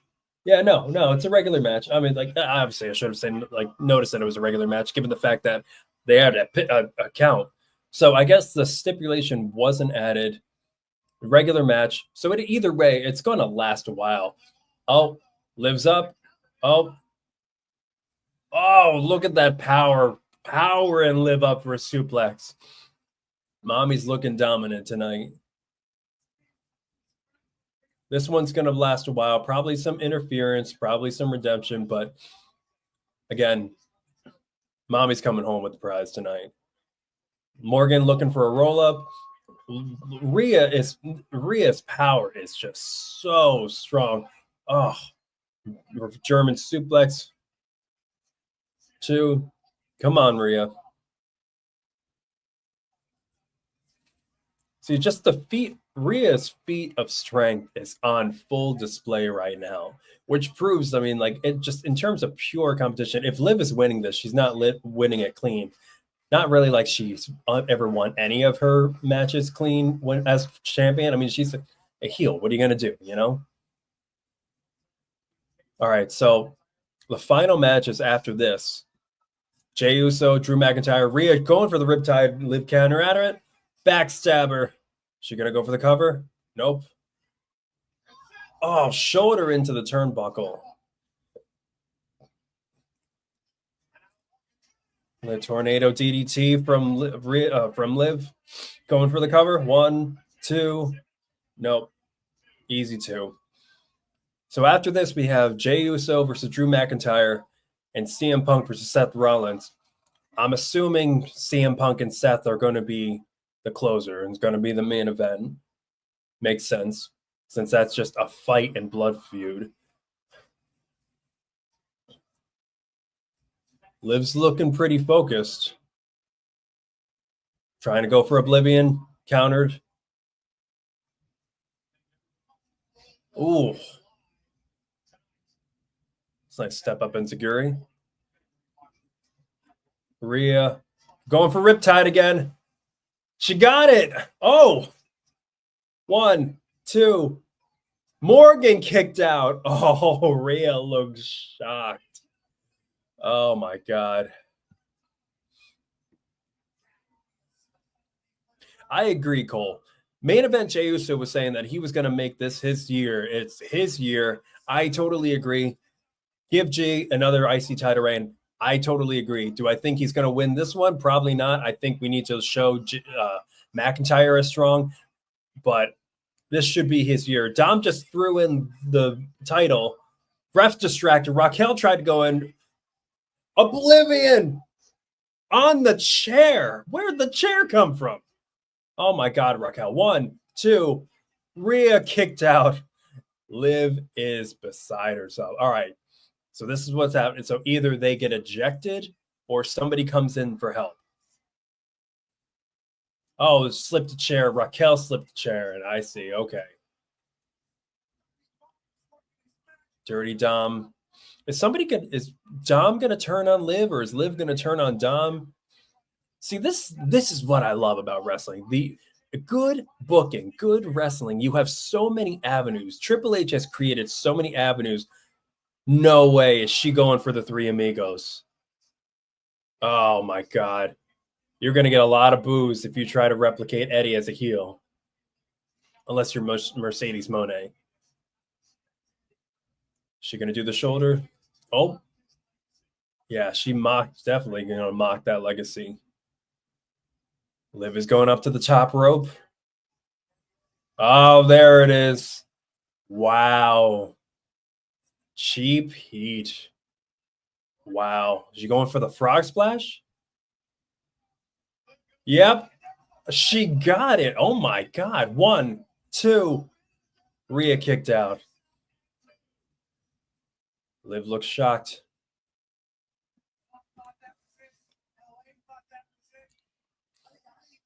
It could be Cole. This could be another Montreal screw job. Can you imagine?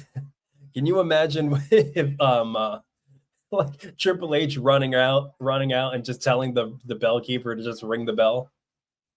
That would be some shit. Seacart 2012. Oh, tried for Oblivion, didn't get it. Rhea's pissed. She caught her.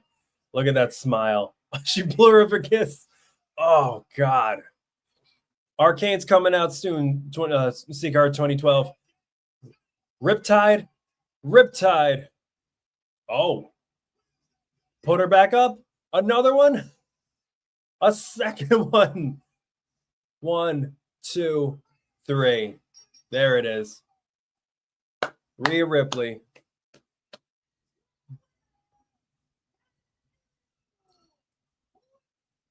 And new women's world champion. Rhea Ripley is once again your women's world champion. As it should be. Let's put this to bed. Thank you, CCAR 2012. Have a good night. Oh, Dom's coming in.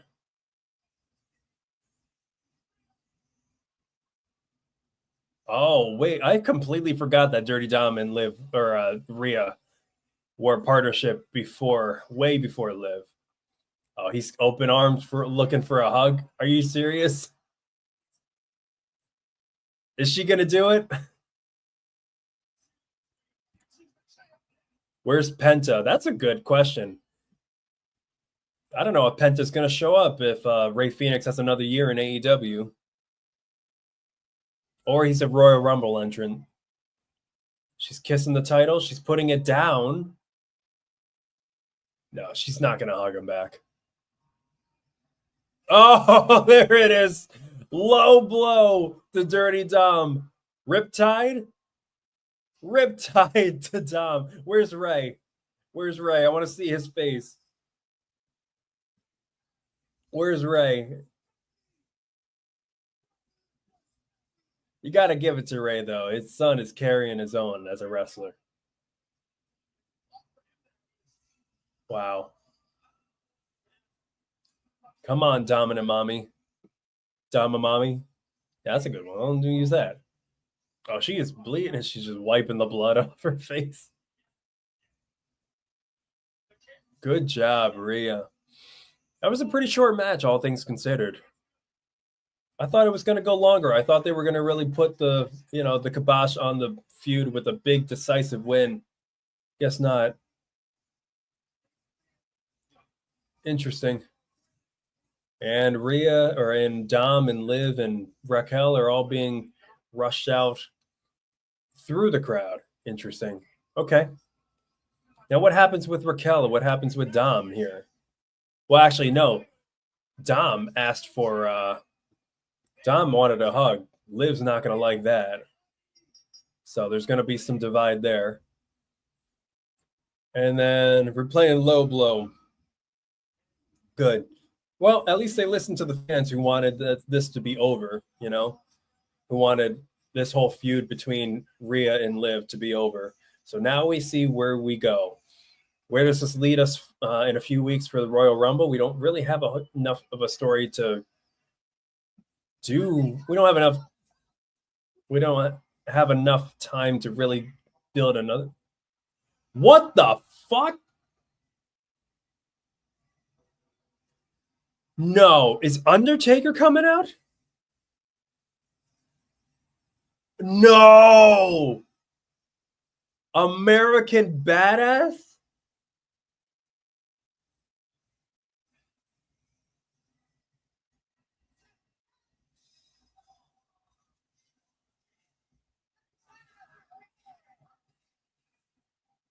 There it is.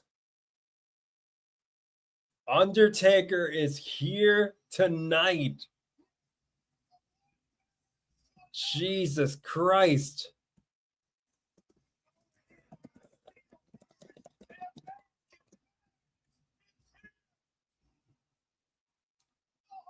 The Undertaker, American Badass. Wow. Kind of cut off Rhea's exit a little bit. Did they go over a little bit? He's just riding around the ring. That's it.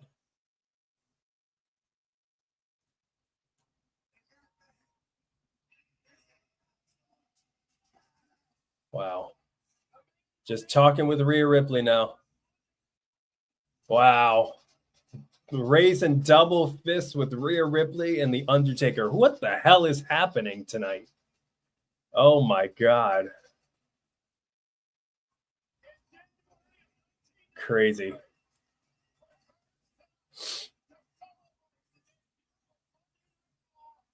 Celebrating WWE RAW. Oh my God. Undertaker, Rock, Cena, Rhea Ripley.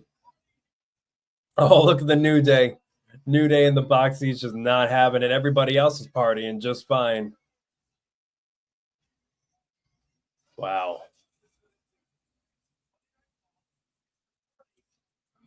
I was going to say, why am I looking at Madison Square Garden right now? Oh, they're coming back home? Monday, March 10th in the Garden. All right. I got to hit up a friend. Interesting.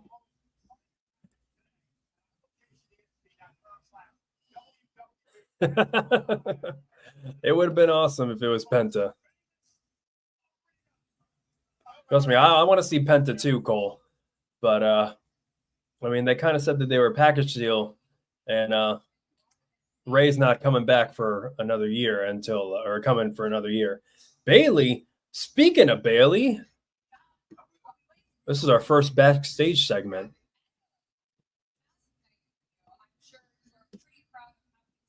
Oh, that was it? Bayley was just talking to him, and that was it? We're not going to talk about what they were talking about? Oh, God. Chad Gable. I mean, Chad Gable needs a title around him because he's such an amazing talent. He can ditch everybody else. Maybe keep Ivy Nile. But, come on. Chad Gable, have you seen his feats of strength? That dude is unmatched. He should have fought. I want to see a match against him and Claudio Castagnoli and just go tit for tat with strength.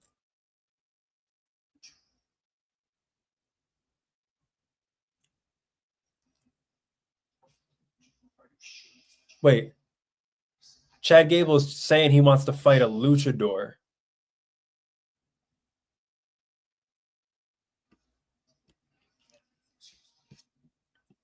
A luchador.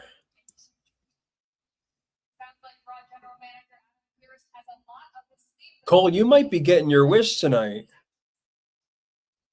That would be crazy. Oh, main event Jey Uso. Yeet. Cole, who will Rhodes face at the Chamber, or will he defend in the Chamber? I don't know, man. I mean, there's always the Kevin Owens story, but I have a hard time seeing who Rhodes faces at Mania. they haven't really built anybody up for that yet. Unless he faces Rock, that would be something, but that would be a Mania thing. That wouldn't be an Elimination Chamber. I don't know. Could be a McIntyre thing. I can't really see it. You know, the other people gunning after it. You know, I'm thinking like something like Kevin Owens. I'm thinking maybe I don't know. Jay's not up there. Nobody up here. Yeah, maybe Drew. I mean, this does need to be the era of Drew McIntyre's time. It's obviously not going to be Punk. Punk's going to be reserved for Roman. Seth, what do you do with Seth? I mean, unless you like take the title off of like Gunther. I mean, I don't know, man. That's a tough one.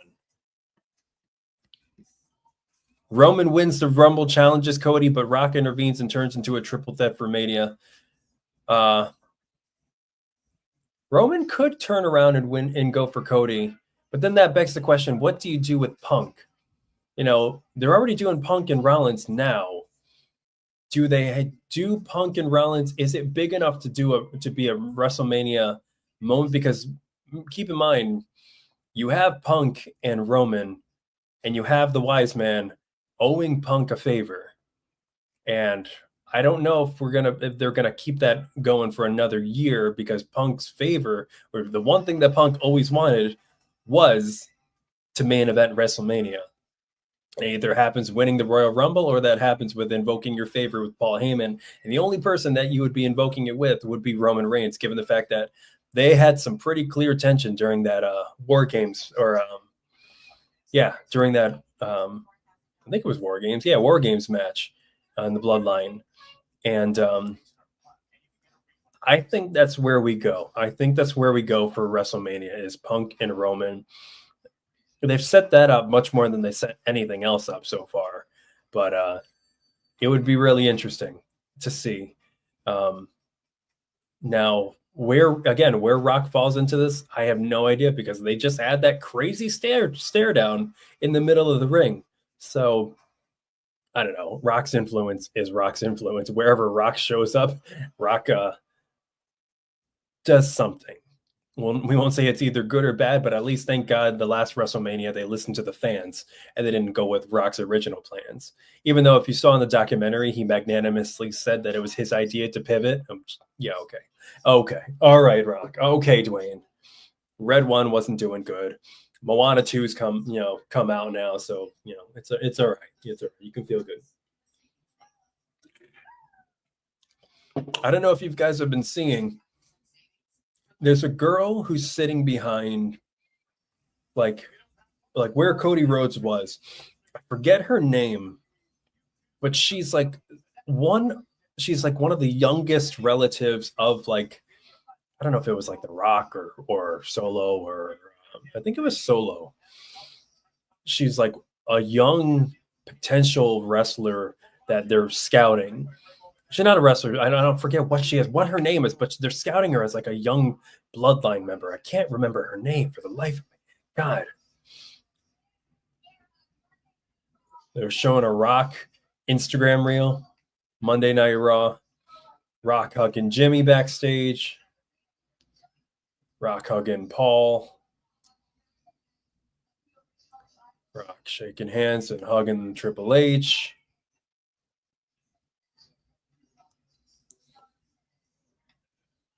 I guess we're showing Instagram reels now. And hugging Roman Reigns.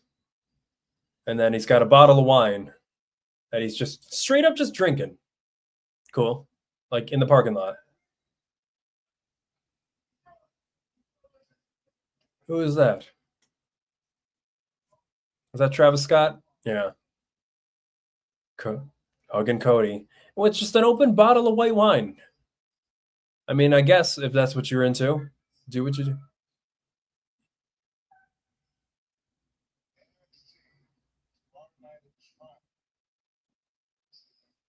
Oh, okay. Rock just announced that he's Gonna be at NXT. But he also literally just showed him chugging, like shotgunning a white bottle of white wine, and then he got into his truck and drove away. So, oh, I see Damage Control in the back. Really? You're not going to use Dakota Kai or Io Sky on this episode? Come on, guys. Do something with them. Who's Bill? Oh, Bill Simmons. Oh, Cole, where were you? Cena came and went already. He came. He announced his retirement. He said he's announcing that he is going to win the next Royal Rumble. Vanessa Hudgens back, a true wrestling fan. So yeah, he said he was all doom and gloom. He said that a 17th Royal Rumble or 17th championship wasn't in the cards. It'd have to be a miracle. And then they Michelle McCool, wife of the Undertaker, miss her, miss you. There's Damage Control. But yep, Cena has officially got his mojo back and said he will be declaring to win the Royal Rumble match, going for that 17th championship. Lyra Valkyrie, I thought I recognized her next to Michelle McCool. God, they gotta book her better. What the hell, guys? Who's gorgeous, Ray? Lyra or Michelle? They're all gorgeous, but they're experts and pros in the ring. My God. Lights are dark. Okay.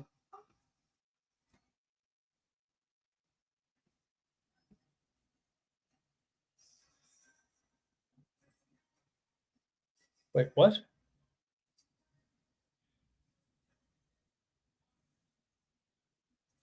What is this? Oh. I see Travis Scott, I think.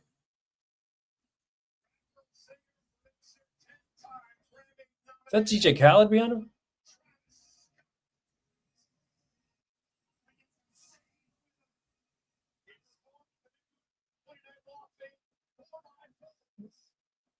I'm confused with what's happening. Travis Scott's performing. Oh, the new Monday Night Raw theme. He just took a hit of a vape. That's cool.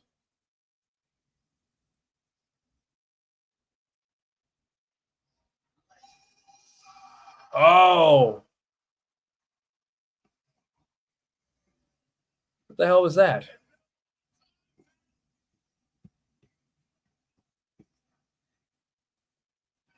Here we go. Jey Uso in the house. Day one-ish. Look at this whole crowd. Oh, he's smoking a real blunt in there. Okay. Look at this arena.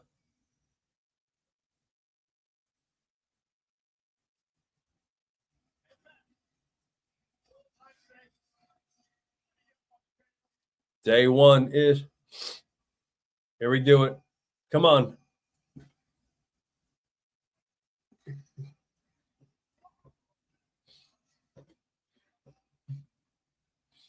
Look at that. Look at that whole arena. That's crazy. I can't get over Travis Scott smoking a blunt in the arena.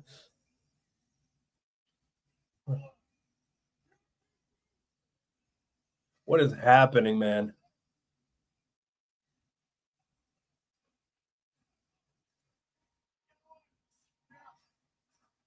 Michael Cole getting on the table.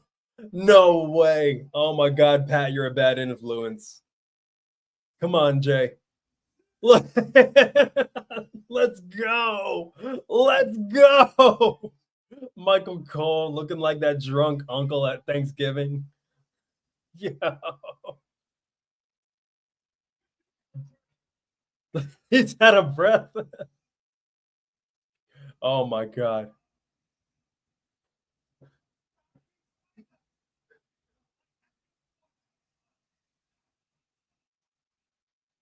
It's just me. Ooh.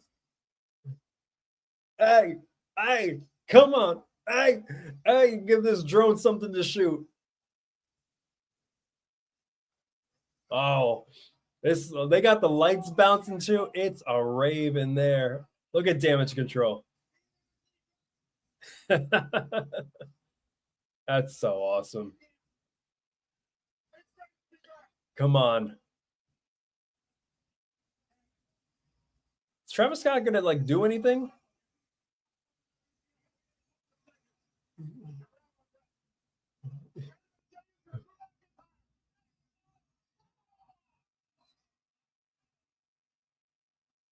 Okay. Coming up next, Jey Uso, Drew McIntyre. Leave in the comments who you got to win. I'm going. I know Jey Uso's got a great year ahead of him. I know that this is going to be fun. Wow, they are hyping up Madison Square Garden hard. Oh, wait. 3-1-25. What are we looking at?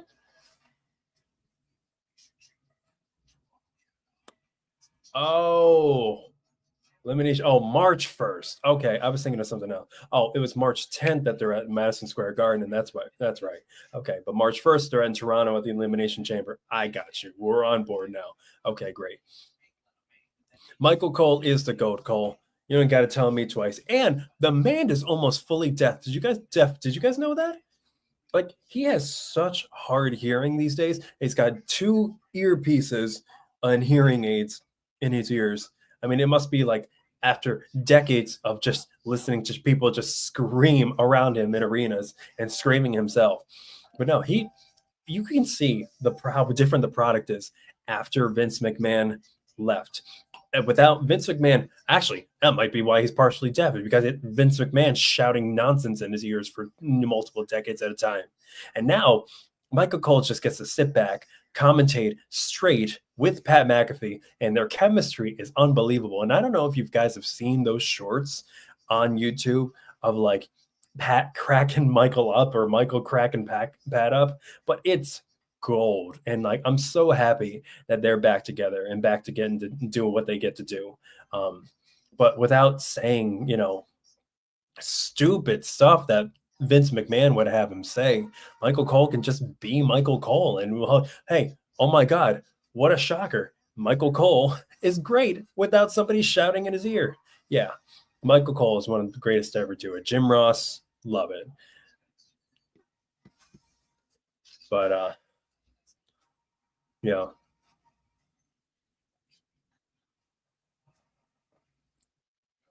Yep. No, I'm with you. Uso, I mean, Jay's put his time in on on the scene, the mid Carter scene, the entire time. Finally, was able to break out. I'm interested in seeing what the hell happens to Jimmy now. Like there's no going back for Jay, and like Jimmy's just there. Like when the bloodline ends, like does Jimmy just retire? I mean, like, where's he gonna go? I mean, it's not. I don't see main event Jimmy Uso coming anytime unless he gets like absolutely shredded and becomes like, like just a musclehead, super dominant. I mean, he was never like incredibly charismatic, because like the Usos kind of just like had the same shtick between the two of them, but Jay just became, Mister, Yeet. So I don't know. I don't know what happens to him, but yeah, I think McIntyre needs it. We're too close to WrestleMania to just be kind of dicking around. So I think McIntyre needs it just to get some momentum under his belt for whatever he decides to do. Maybe he decides to go after Cody in the Elimination Chamber, or they hype it all the way up to WrestleMania. You never know. Yeah, Jimmy could get a U.S. title, possibly. I mean, there's so many titles these days that like you gotta get at least one. Or it'd be funny if he just like took a different tag partner and went for the tags. They're doing a a promo commercial for Fatal Influence. Interesting. Fatal Attraction, whatever they are. Oh, NXT looks crazy. NXT, man. Roxanne, that's my girl. Oh, from New Year's Evil from LA tomorrow. Okay, gotcha. That's true. I would see Jimmy and Sammy. That would be cool. And The Rock is going to be there for some reason. Oh, it's because his daughter's general manager, of course. Yeah.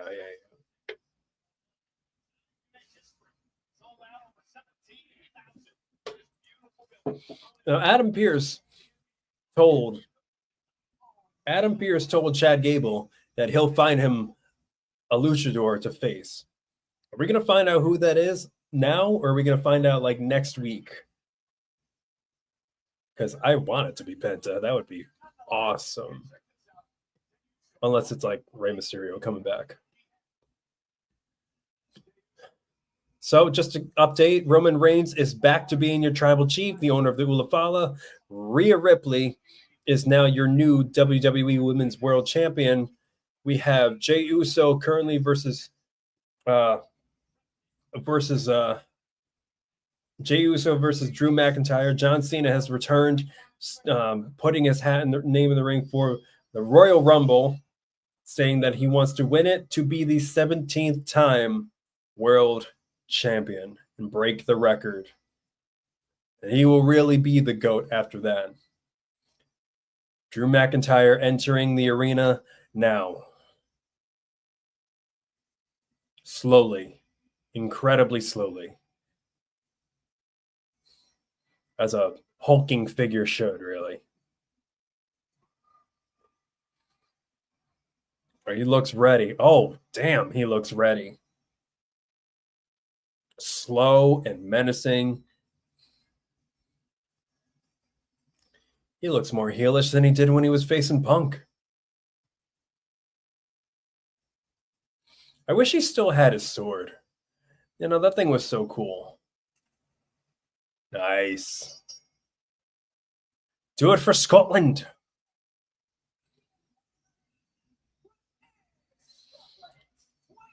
It's so funny watching this and watching McIntyre slowly menacing, like an incredible physique that I could never absolutely attain. But at the same time, like I watched like Sheamus's Celtic Warrior workouts and the paces that he put Drew through in a boxing 15-round, 3-minute each workout. Oh, Jey already out of the ring. A dive taking Drew out before he could even take his attire off. Wow. Crazy. Anyway, McIntyre was super winded by like the third round. So like it's amazing that this guy is as big as he is and as strong as he is and muscular and in shape. Okay, now McIntyre's pissed. Now he's just throwing Jey all around the outside of the ring. Oh, there goes the kilt. He ripped that kilt off aggressively.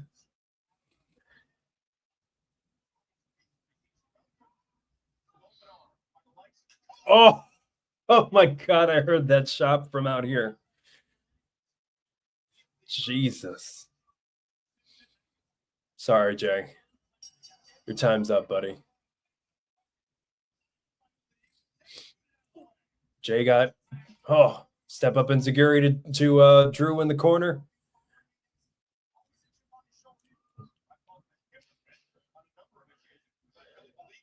Oh.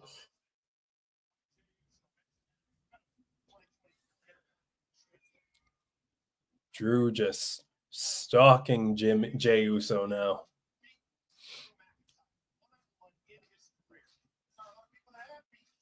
Come on.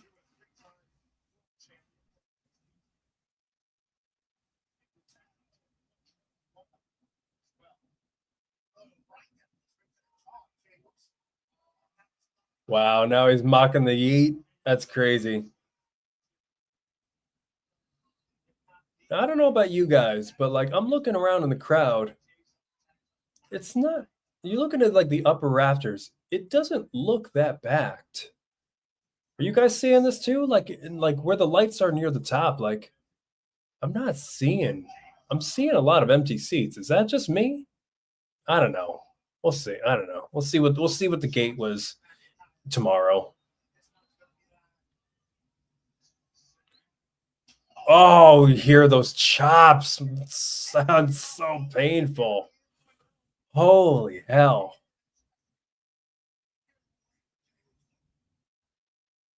on just raining down fists on Jey Uso in the corner. 5, 6, 7, 8, 9, 10. And he says, stop. Acknowledge me. Oh, God. Sit out powerbomb. Good counter by Jey Uso. Now, if he can just capitalize on it. Drew McIntyre is down. Jey Uso is down. They're both slowly getting to their feet. Hey, there you go, Cole.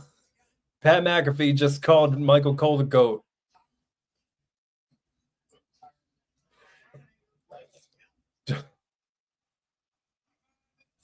Trading punches. Jey Uso, what do you call that? What do you call that? A yeet punch? Going for a kick. McIntyre counters it. Another step up enziguri sends McIntyre into the counter or into the corner. Jey Uso feeling the momentum, slowly backing up into the corner. Gonna go for a hip attack. And he gets it. Wow. It's one more hip attack than Solo could get. On the top rope, going for it. Crossbody, and he got it. Kick out at 2. Yeah, you're gonna have to do a lot more to get McIntyre down or to justify a win here. Really interesting that they got Jey Uso. They're pretty evenly matched here. I mean, I guess if you have to hype him up, make him look strong. And that's another thing. If you are going to lose, but you don't want to hurt the person who's losing and you want to protect them, make it a competition. Make them look strong. If Jey Uso can stand in the ring for at least 5 minutes against Drew McIntyre, you'll preserve him, you'll protect him, and you'll keep his momentum going. McIntyre getting ready for a Claymore, sizing him up. 2, 1, Claymore, super kick, counter, cover, 1, 2, kick out by Drew. Super kicks these days, guys. Super kicks, they do not do what they used to do. Shawn Michaels did it right, but super kicks between the Usos and God, why am I blanking on them? It's because I hated them for so long. Young Bucks. Just super kicks are just kicks these days. Jey Uso climbing to the top rope, looking for another splash on Orton, going for it. McIntyre's got the knees up, counter. McIntyre getting up. Is he going for another Claymore? Nope. He's taking his time. Wow. Spine buster on Uso. Rolling. 1, 2, kick out.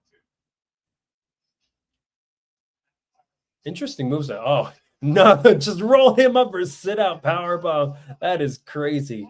And the show of feet and between some of the wrestlers that have been performing tonight are just unparalleled, man.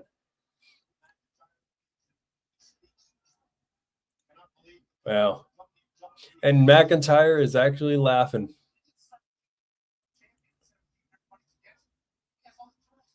Come on. McIntyre is just watching Uso get up. Look how menacing he's gotten. Oh my God. I mean, I know they've got a good feud, a good contest going on, but man, he looks like he wants to rip his head off. He looks like he sees Punk in him. McIntyre just laying punches on Uso. Oh, counter with a punch of his own, trading blows. He's egging him on. He's like, come on, hit me. Oh, chop to Uso again. Punch to McIntyre. Punch to Jey. Punch to Drew. Come on. Come on. Going future shock. Uso got him up. Maybe for Samoan drop. Future shock. That's exactly what ripped Punk's tricep off. Uso kicked out. Wow. Jey kicked out of the future shock, man. That does not do what it did before. Honestly, like finishers in general nowadays, I feel like that's one thing. If I were to critique anything about modern day wrestling, is that like you don't have to not protect all finishers. Protect some of them. You know, like Future Shock looks bad. You're holding your arms back and you're just hitting their head straight on the mat. Like protect that. Same thing with Claymore. Going for the Claymore. Spear by Uso. 1, 2. McIntyre kicks out. Who's the next Hell in a Cell match? Who's got the feud? I mean, the same fire I saw with Punk and Drew that justified a Hell in a Cell. Like it has to be justified. I could see Seth and Punk, or something that like justifies the story needing to be contained to literally inside a steel cage. I don't know, like the feud has to be hot. Like honestly, anything with Kevin Owens. Big kick to the face of Drew McIntyre. Getting back up. Going for another one, another super kick. And he's still standing. And this is what I mean about super kicks not doing what they used to do. Going for a spear, blocked it. McIntyre, another super kick to the head. McIntyre going. Claymore!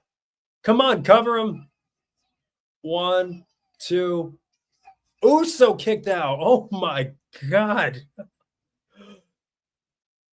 Oh my God. Rhodes and Owens Hell in a Cell, I could totally see it. At that point, you don't even need it for the title. Just like contain Owens, you know? I would love to see one more time before like they retire. And I know there's probably like a little while before that happens, but like Owens and Sammy one more time at Hell in a Cell. Look at Look at the top. That is not full by any means. I said they set records, but I don't really see it. I don't know. Whatever, not a big deal. McIntyre dragging Jey up by the head, putting him in the corner. Just back to those cast iron skillets of a chop that I keep hearing from him. Jesus Christ. Glasgow kiss. Otherwise known to anybody else as a concussion-inducing headbutt. Come on. Come on. Sizing him up for one final Claymore. I'm sensing a counter coming. Here we go. Oh, goes for it, but Jey just collapses. McIntyre just laughing. Ref checking on him. McIntyre just gloating and taunting around the ring. Now just sitting in the other corner, waiting for him to get up. Wow. Jey might actually win this one with like a small package or something, because like he's not looking too strong right now. So protect him. You got to make him win. Yep, he misses it. Rolls him up. 1, 2. Oh, shit.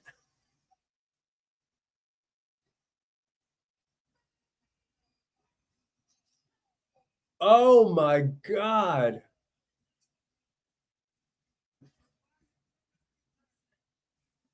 Jey pulled one over Drew McIntyre. Wow. Now, in all fairness, it was a quick roll-up. It wasn't anything decisive. It wasn't knocking him out. He just quickly got him.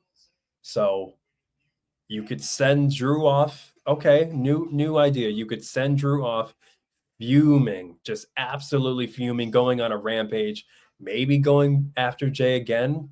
I don't know. Do we do that again, or do we give Jey his moment, send him off into the future, and give Drew somebody to take his anger out on? Like, I don't know, maybe Gunther, who we're watching right now. Props to Gunther.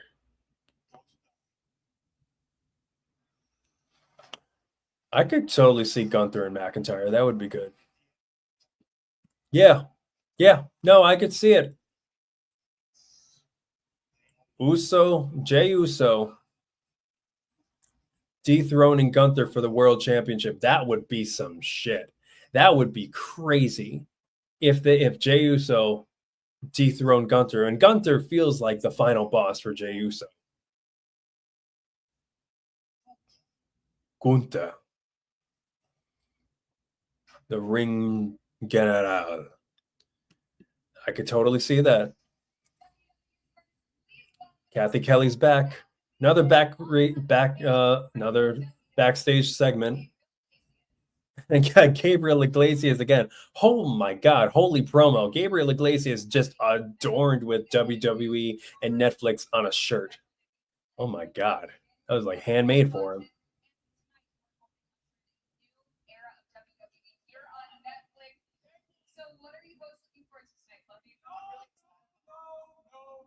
Who's interrupting him?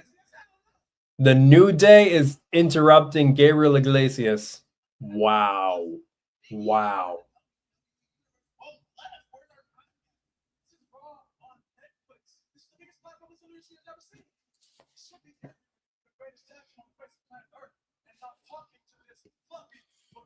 Wow.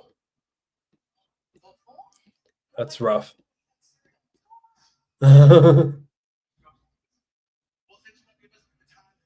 Deuces, Cole. PO Regional. Good luck on it tomorrow. Hey, Ozawa. Maxine. Congrats to Maxine for getting engaged. And Otis.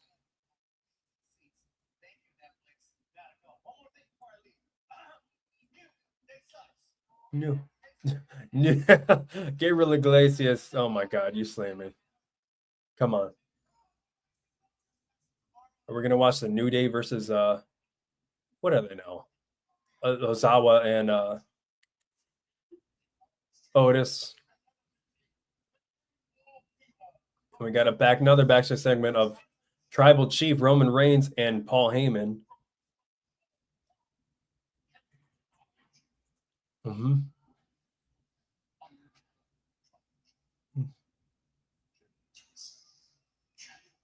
January 27th,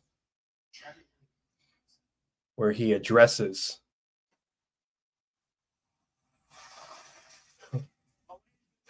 Okay.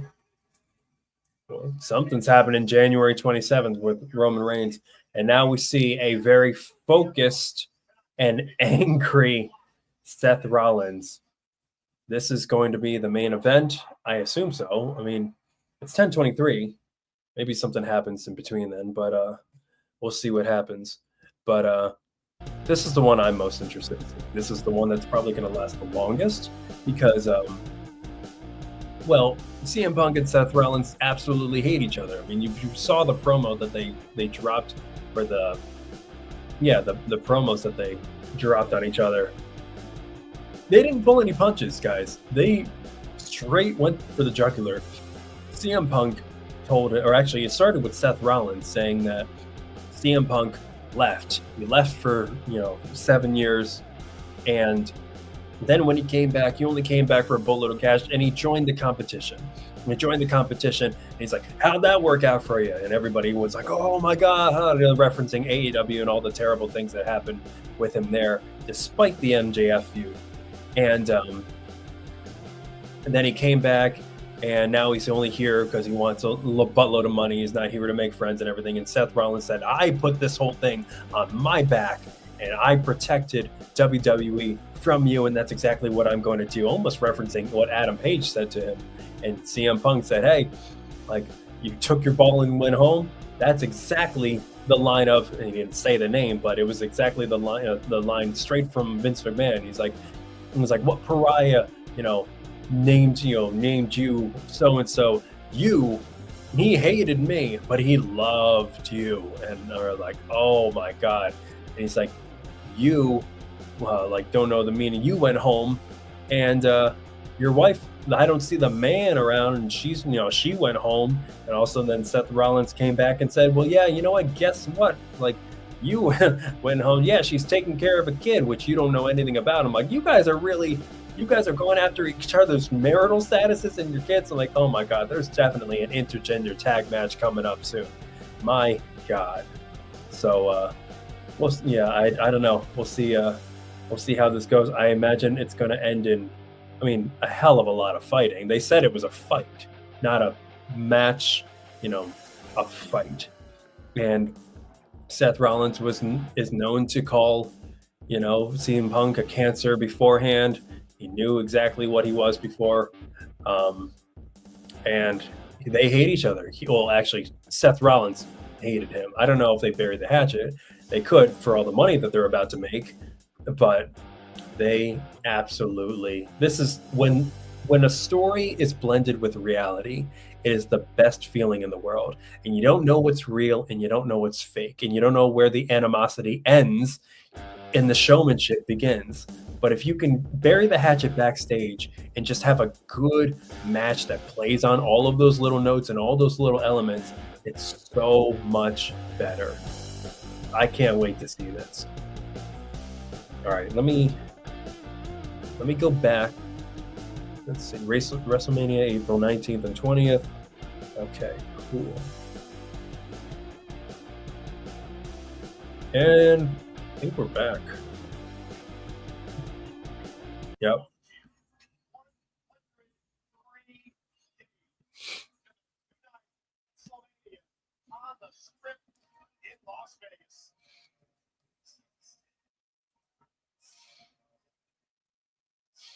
Anybody out there going to WrestleMania Las Vegas?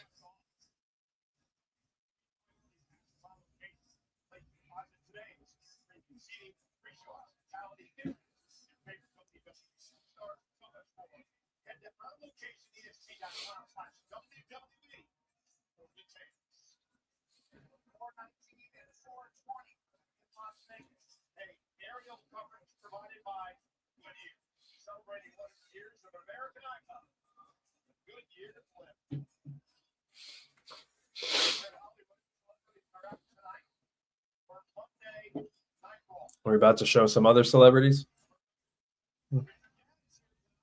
Richard Gadd. I don't know who that is.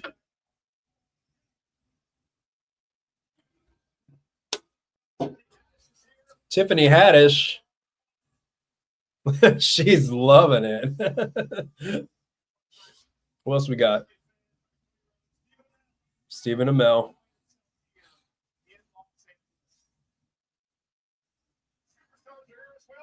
Hey, Braun Breaker.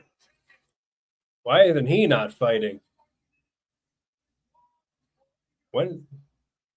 Tiffy time. Where's show the champion? Show the belt. Show the belt. Oh shit, Nikki Bella's here. Okay. Must have been weird seeing John.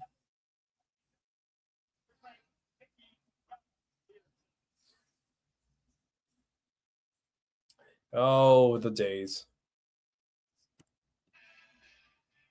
Oh, okay.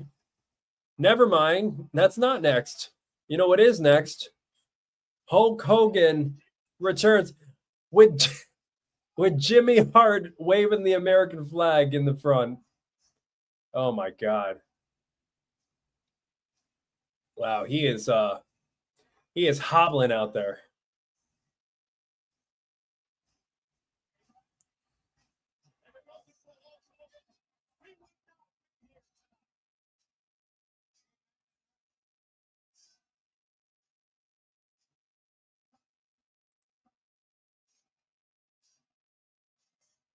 Hulk Hogan is back on Monday Night Raw. Love him or hate him, this man paved the way for a lot of what we see now.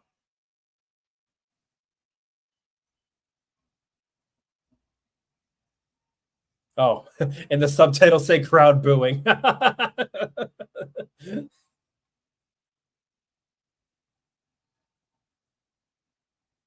Yeah, there's a lot of booing.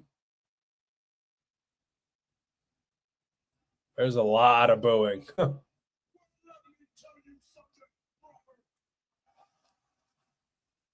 Wow.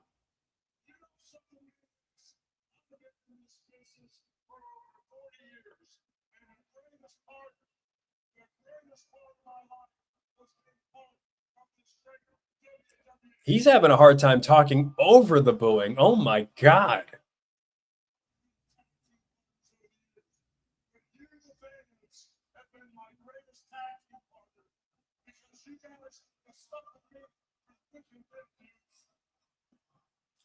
He just said, "You guys have stuck with me through thick and thin," and they booed louder.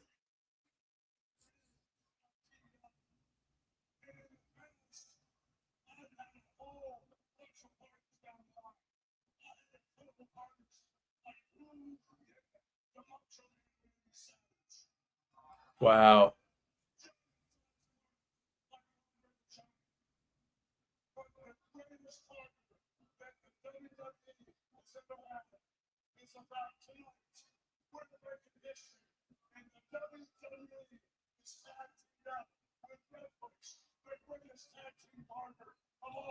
Yeah, he did his little Netflix promo. And he ripped off the shirt that says Netflix gets Raw. This was a much thinner shirt than the last few that he's tried to rip off. Oh, that's why he wore the Real American Beer shirt, because it's now a partner with WWE. He's doing his poses. They did not appreciate this segment.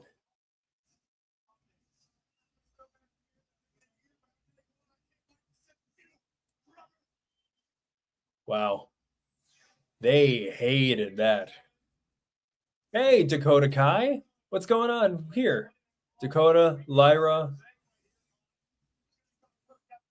Women's Intercontinental Championship Tournament Finals next Monday. That's what I'm talking about. I was literally just saying how I wanted both Lyra. They needed to book Lyra better, and I wanted Dakota back. That's, oh shit, one of them's going to lose. But still. And next week, Sheamus and Ludwig. Okay. Why does Ludwig look like he's wearing like a diver Speedo? Oh, okay. Next week, we get to find out what luchador Chad Gable's fighting. Of course, getting us hyped up to watch the next episode. And I'm there. I want to see. Finn Balor and Damian Priest street fight next Monday. Hey, I don't know. Priest and Finn Balor could end up being that next Hell in a Cell match, Cole. I could totally see that. I mean, what better way to have Josh McDaniel play? Hey, Stephanie McMahon, there she is. There she is, the woman of the hour, wife of Triple H, daughter of Vincent McMahon, and what is she still anything in the company? I know she resigned. Is she back at all? There we go. The main event of all main events. Seth freaking Rollins versus CM Punk. Let me know in the comments who you got to win this. Oh, holy garb that he's coming out in. Oh my God.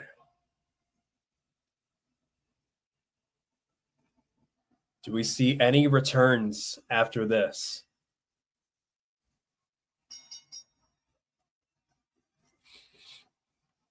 Come on. Come on. They just dished out all the pyro for him. Seth freaking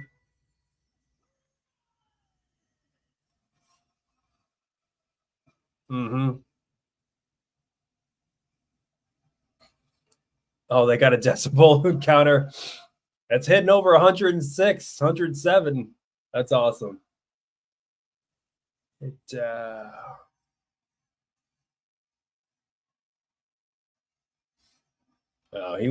He has the whole Overlord coat and the sunglasses too. Yep. It'll be interesting to see because This is so interesting. I like Seth Rollins' character. I just wish it was a little bit more serious. And nothing it gets more serious than when he has a feud like this, where it's just a blood feud and he's just ready for a fight because he's a great wrestler. And you take away the I am a visionary and revolutionary kind of person and everything, and you give him something that he's actually interested in talking about. And he just has so much heart and he has so much passion when he says that he put this company on his back to make it what it is today. And people like CM Punk aren't going to come in who tried to destroy it and take it away from him. And when he talks like that, he is so much more entertaining to listen to and to watch. When he's got his game face on and it means something, and Punk can just sell anything, as long as he's not doing that, that same, oh, it's great to be here and insert city name, I can't wait. I can't wait. All right. I'll be honest, guys, I cannot believe this thing lasted me the entire Monday Night Raw and then some.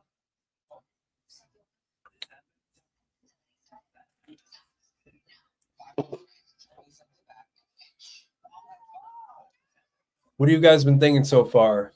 Has this Raw lived up to your expectations? Has it not? Let me know.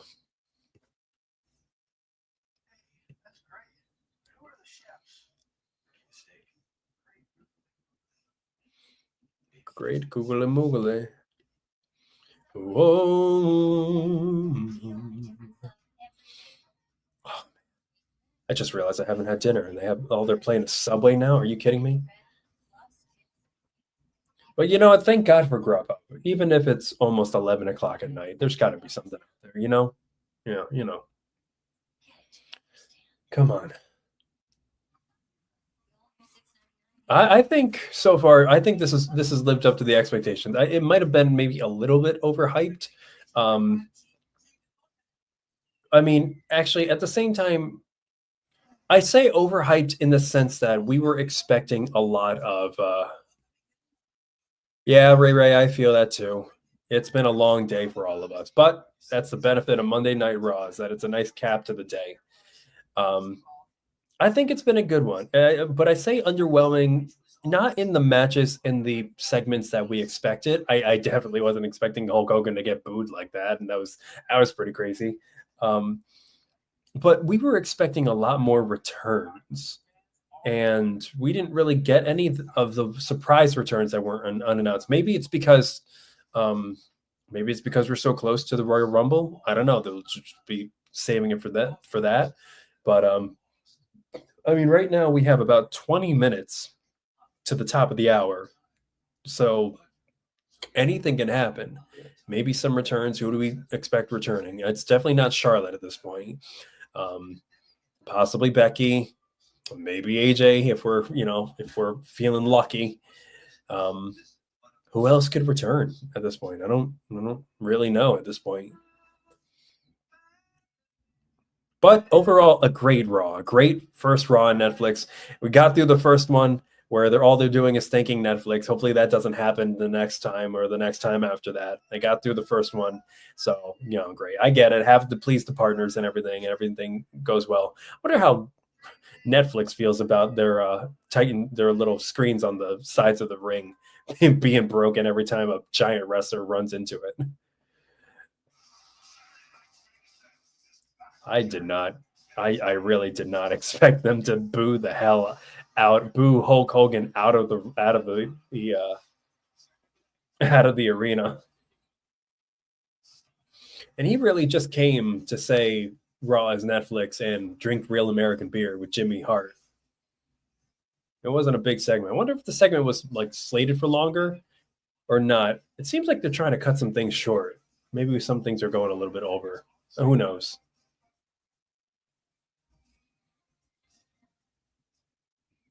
All right. Wow. Drone show of the drone formation of the WWE Championship in the sky. That is cool. All right. Come on. I'm ready for it. Give me cult of personality. Give me some living color. Give me that static. Give me that.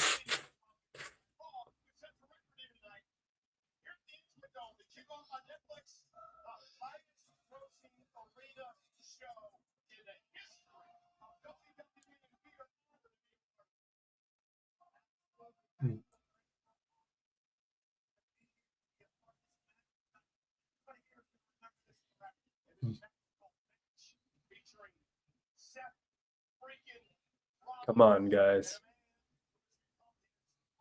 Oh, he's getting ready now. Static, please.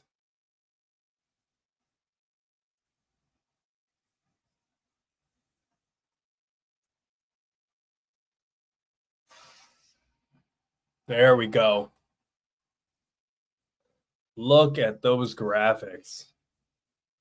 Amazing. And it's probably just the arena. They won't recreate that everywhere, but it's so cool.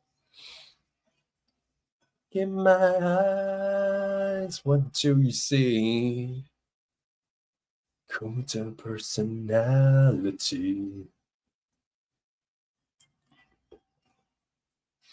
This is going to be a fight, ladies and gentlemen. This is going to be a freaking fight. I'm the cult of personality. Now, if he can just get out of this without injuring himself again, it'll be good.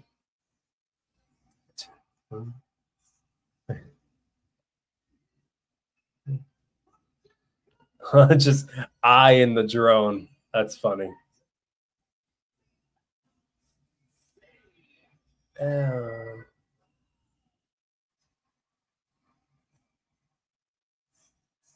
Come on, Punk. Now this is the one I didn't have a winner pegged. You know, I'm 2 for 3 right now. I didn't think Jey was going to pull it off. I love it. He can't even take his eye off of Seth. Yep. Now this could go in any sorts of directions. I don't really know. I think the best thing in the world would be for Seth to sneak out a victory and piss Punk off. Or some sort of some indecisive finish. Some shenanigans are going to happen. Something not decisive. I don't see a go to sleep or a curb stomp ending the match without some sort of interference or something. I don't know. Something to keep the feud going because it's not going to die here.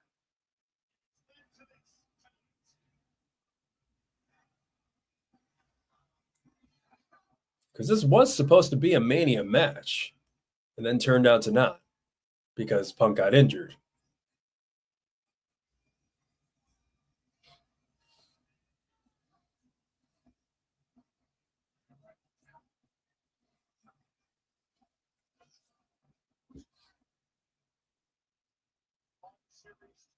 They're just staring at each other now.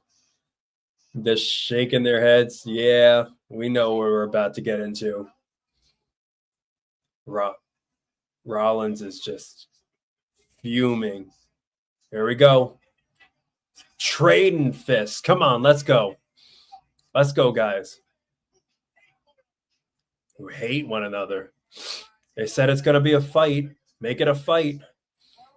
Make it like Eddie Kingston.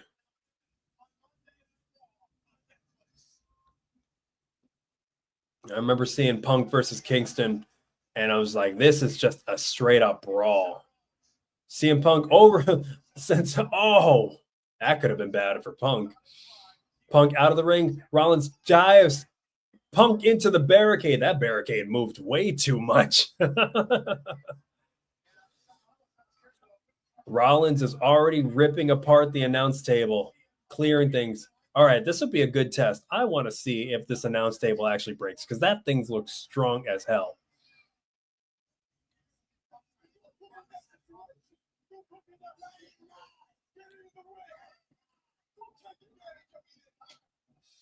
Interesting. Like the conversation with him and with Seth and the Rev. The Rev is like, "Don't put me in that situation. Get in the ring." And Seth's like, "No."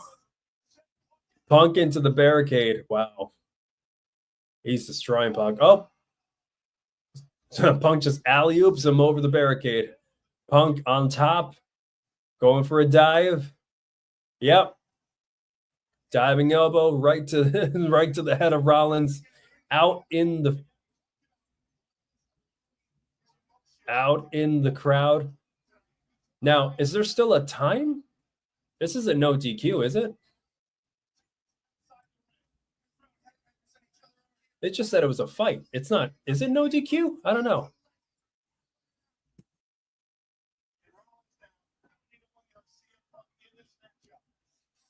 Huh. Rollins up top on the barricade, diving. Punk right hand to Seth Rollins. Oh my God. Rollins is down. Punk's got the top of the announce table, just throwing it down on Seth. Unbelievable. Punk. Everybody having a turn and just screaming at the ref.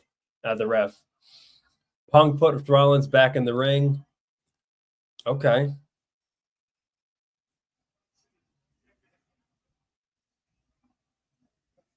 Oh, Rollins tried to go for the curb stomp, going for the GTS, counters, elbows. Elbowing the hell out of the side of his head, going straight for the temple, beating him down. This is a fight. This is a straight fight. This is exactly what you want to see from a fight. You just want to see nothing but fists. You just want to see nothing but elbows until the person is just limp on the ground. Wow, I gotta figure myself out. Punk in the corner, Rollins steaming, boot to the face. Just shoving his boot right into the face of Punk. Oh my God. That is crazy. I was going to say, yeah, the ref is letting a lot go. God.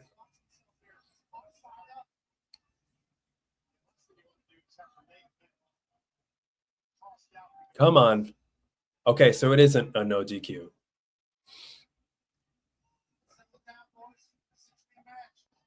Oh, big boot to the face. Punk took advantage of it. Punk smiling. Punk got Rollins exactly where he wants him, going for a suplex. Oh, right onto the ropes. Oh my God.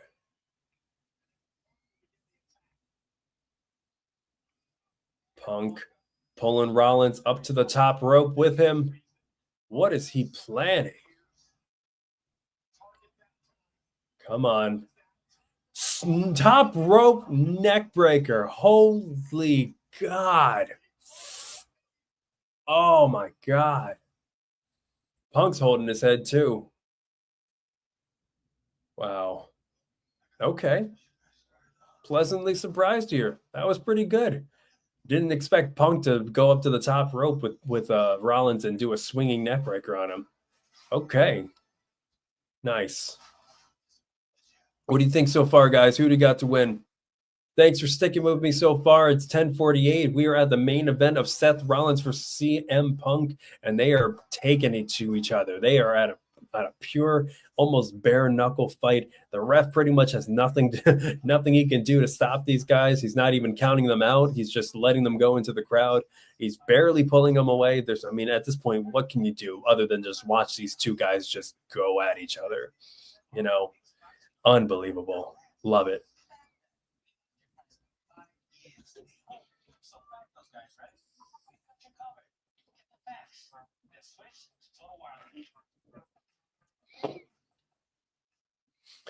I'm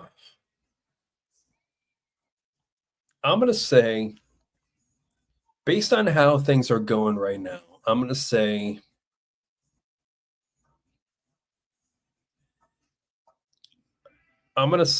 Rollins ekes out a win. Punk is acting a little too cocky for my taste, for at least for to be a winner. You know, if he ends up coming out on top, okay, fine. I can see the continuation of these stories either way. But at the same time, you know, I think he I think they would be better off. Punk has enough momentum as it is. I think Rollins needs this win. You know, Punk's going to have momentum anywhere. But if Rollins says that he, you know, all this stuff about winning and protecting WWE from him and making sure that this cancer is cut out and removed and doesn't do it here, then I feel like Seth loses a lot of his credibility and a lot of his momentum. I wouldn't book it like that. I'm also going to have my last cookie, which makes me extremely sad.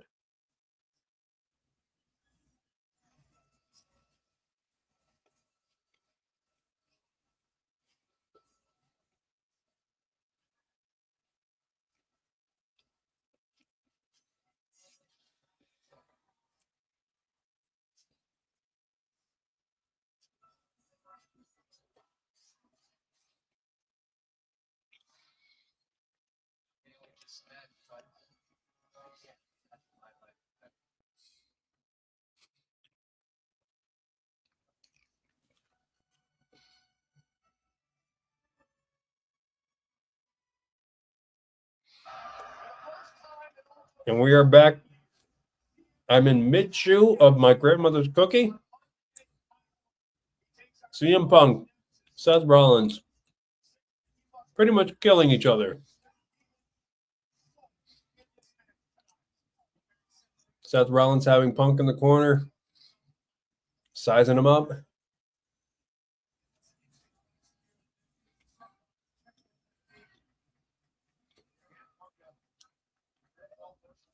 Telling him to get up.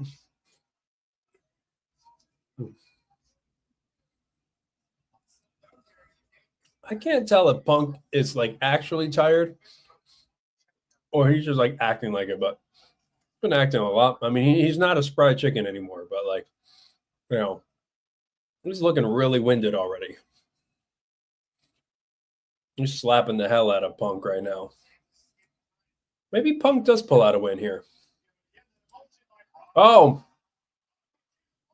running high knee into the corner is Seth Rollins. Oh, he doesn't do the bulldog anymore. Oh, no, another one. Now he's going for the bulldog. Well, came back with a clothesline. Doing a combination on Seth now. Swinging neck breaker. Now Punk's feeling momentum. It's a go to sleep time. That's what he's signaling. Come on. Come on. What do you got? I think if I wanted somebody to win, I mean, yeah, I love Punk, but I think Rollins needs to win this one. So I'm gonna go for Rollins. Let me know if you guys agree, disagree, and let me know. I'm open to suggestion. I'm easily persuadable. Oh, he's going straight for Rollins' neck. That's crazy. I mean, I guess yeah, it's a fight. Diving crossbody to the outside.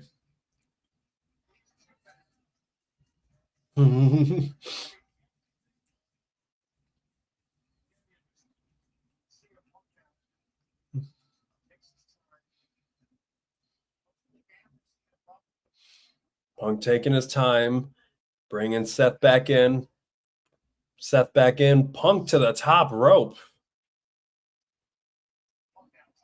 Getting ready.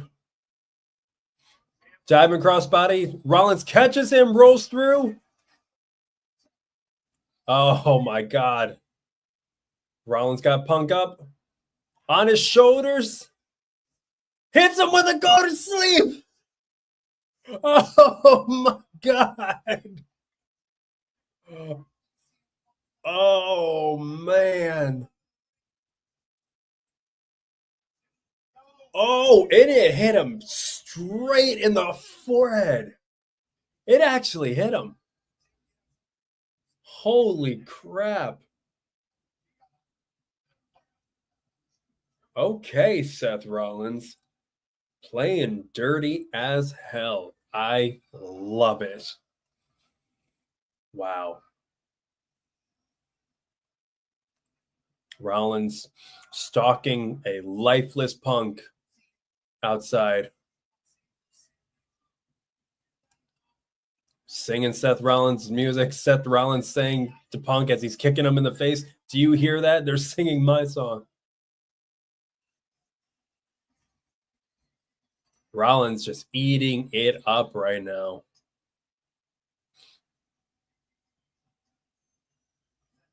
Wow. When he's saying, "I built all of this." Punk curb stomp. Punk curb stomp Seth Rollins. 1, 2, 3. Oh my God. These guys. Rollins go to sleep to Punk, and Punk responds with a curb stomp to Rollins. What an unmatched rivalry. So good. Rollins is dazed. Punk now just hammering down on Rollins' head.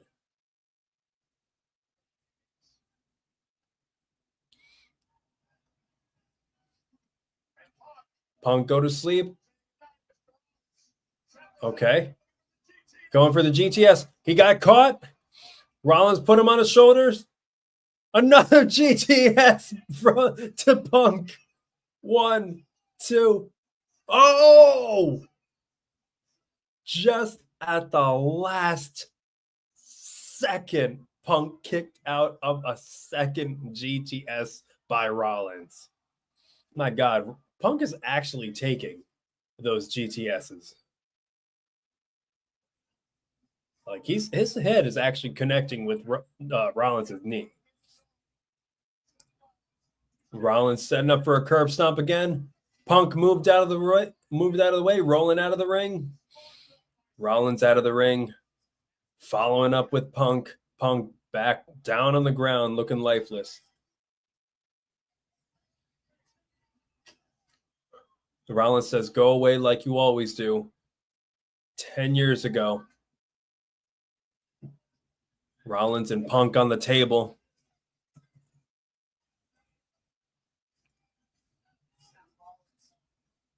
Rollins and Punk on the announcer table. All right, I want to see how strong this is. Go. Punk got Rollins up in his shoulders. Seth fighting out. Pedigree? Pedigree by Rollins to Punk on the table, and that table did not move.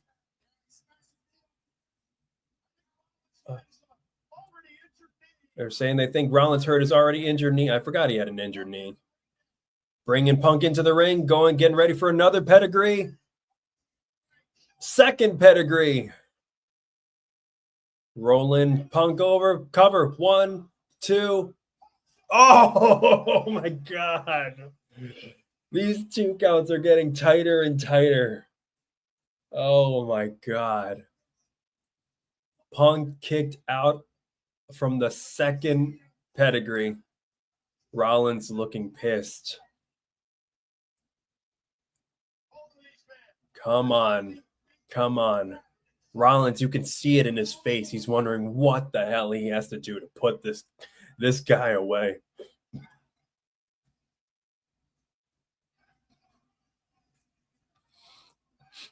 They're just staring at each other now. This is cinema. This is cinema. Inching towards each other. Slapping the crap out of each other. Oh my God. Wow. Knees, chops, elbows, knees, just back to each other's feet. Just a brawling match. Big right hand by Seth Rollins. Going for a neck breaker. Punk through. Kick to the head. Rollins dazed in the corner. Punk runs up. Another knee. Nope. Rollins catches him. Is he going to do a corner powerbomb? Yep. Oh, God. Running. Curb stomp. Curb stomp. Is it? Is this it? No, it's too close. Yep. Foot on the rope. I was like, he's too close to the rope. He's too close to the ropes. God, those corner power bombs are so bad because, like, we saw what it did to Sting, you know. There's some "this is awesome" chants. This is awesome. This is awesome. This is wrestling, ladies and gentlemen. This is entertainment. This is what we live for. This is what we watch for. It's 11 o'clock now. Do they end it or no, they're going over? Interesting. Wow. How much longer are they going to go for? It's 11 o'clock now. Yep. This is probably the final act. Rollins puts Punk on the top turnbuckle. Rollins climbing up now. The chance of fight forever. Slap to Seth Rollins. Rollins getting pissed. Wow. Running up, going for a superplex. They're going for it. He's got it. Superplex rolls through. Oh, Punk goes GTS to Rollins. Oh my God, Rollins bounced off back on his shoulders. No way. The second time? Second, go to sleep. 1, 2, 3. Wow. That did not go at all how I thought it would. Wow. What a fight. These guys left it all out in the ring. That was a good fight. 2 go to sleeps, those superplex rollout, but oh my God, a counter to using each other's finishers. So good. So good. Rollins bleeding just a little bit. God, everybody after this just cut just a little bit. Oh, Rollins is really cut on the side of the face. Wow. We got the credits rolling. Nothing else happening. Post show is next. We will not be staying for that. Wow.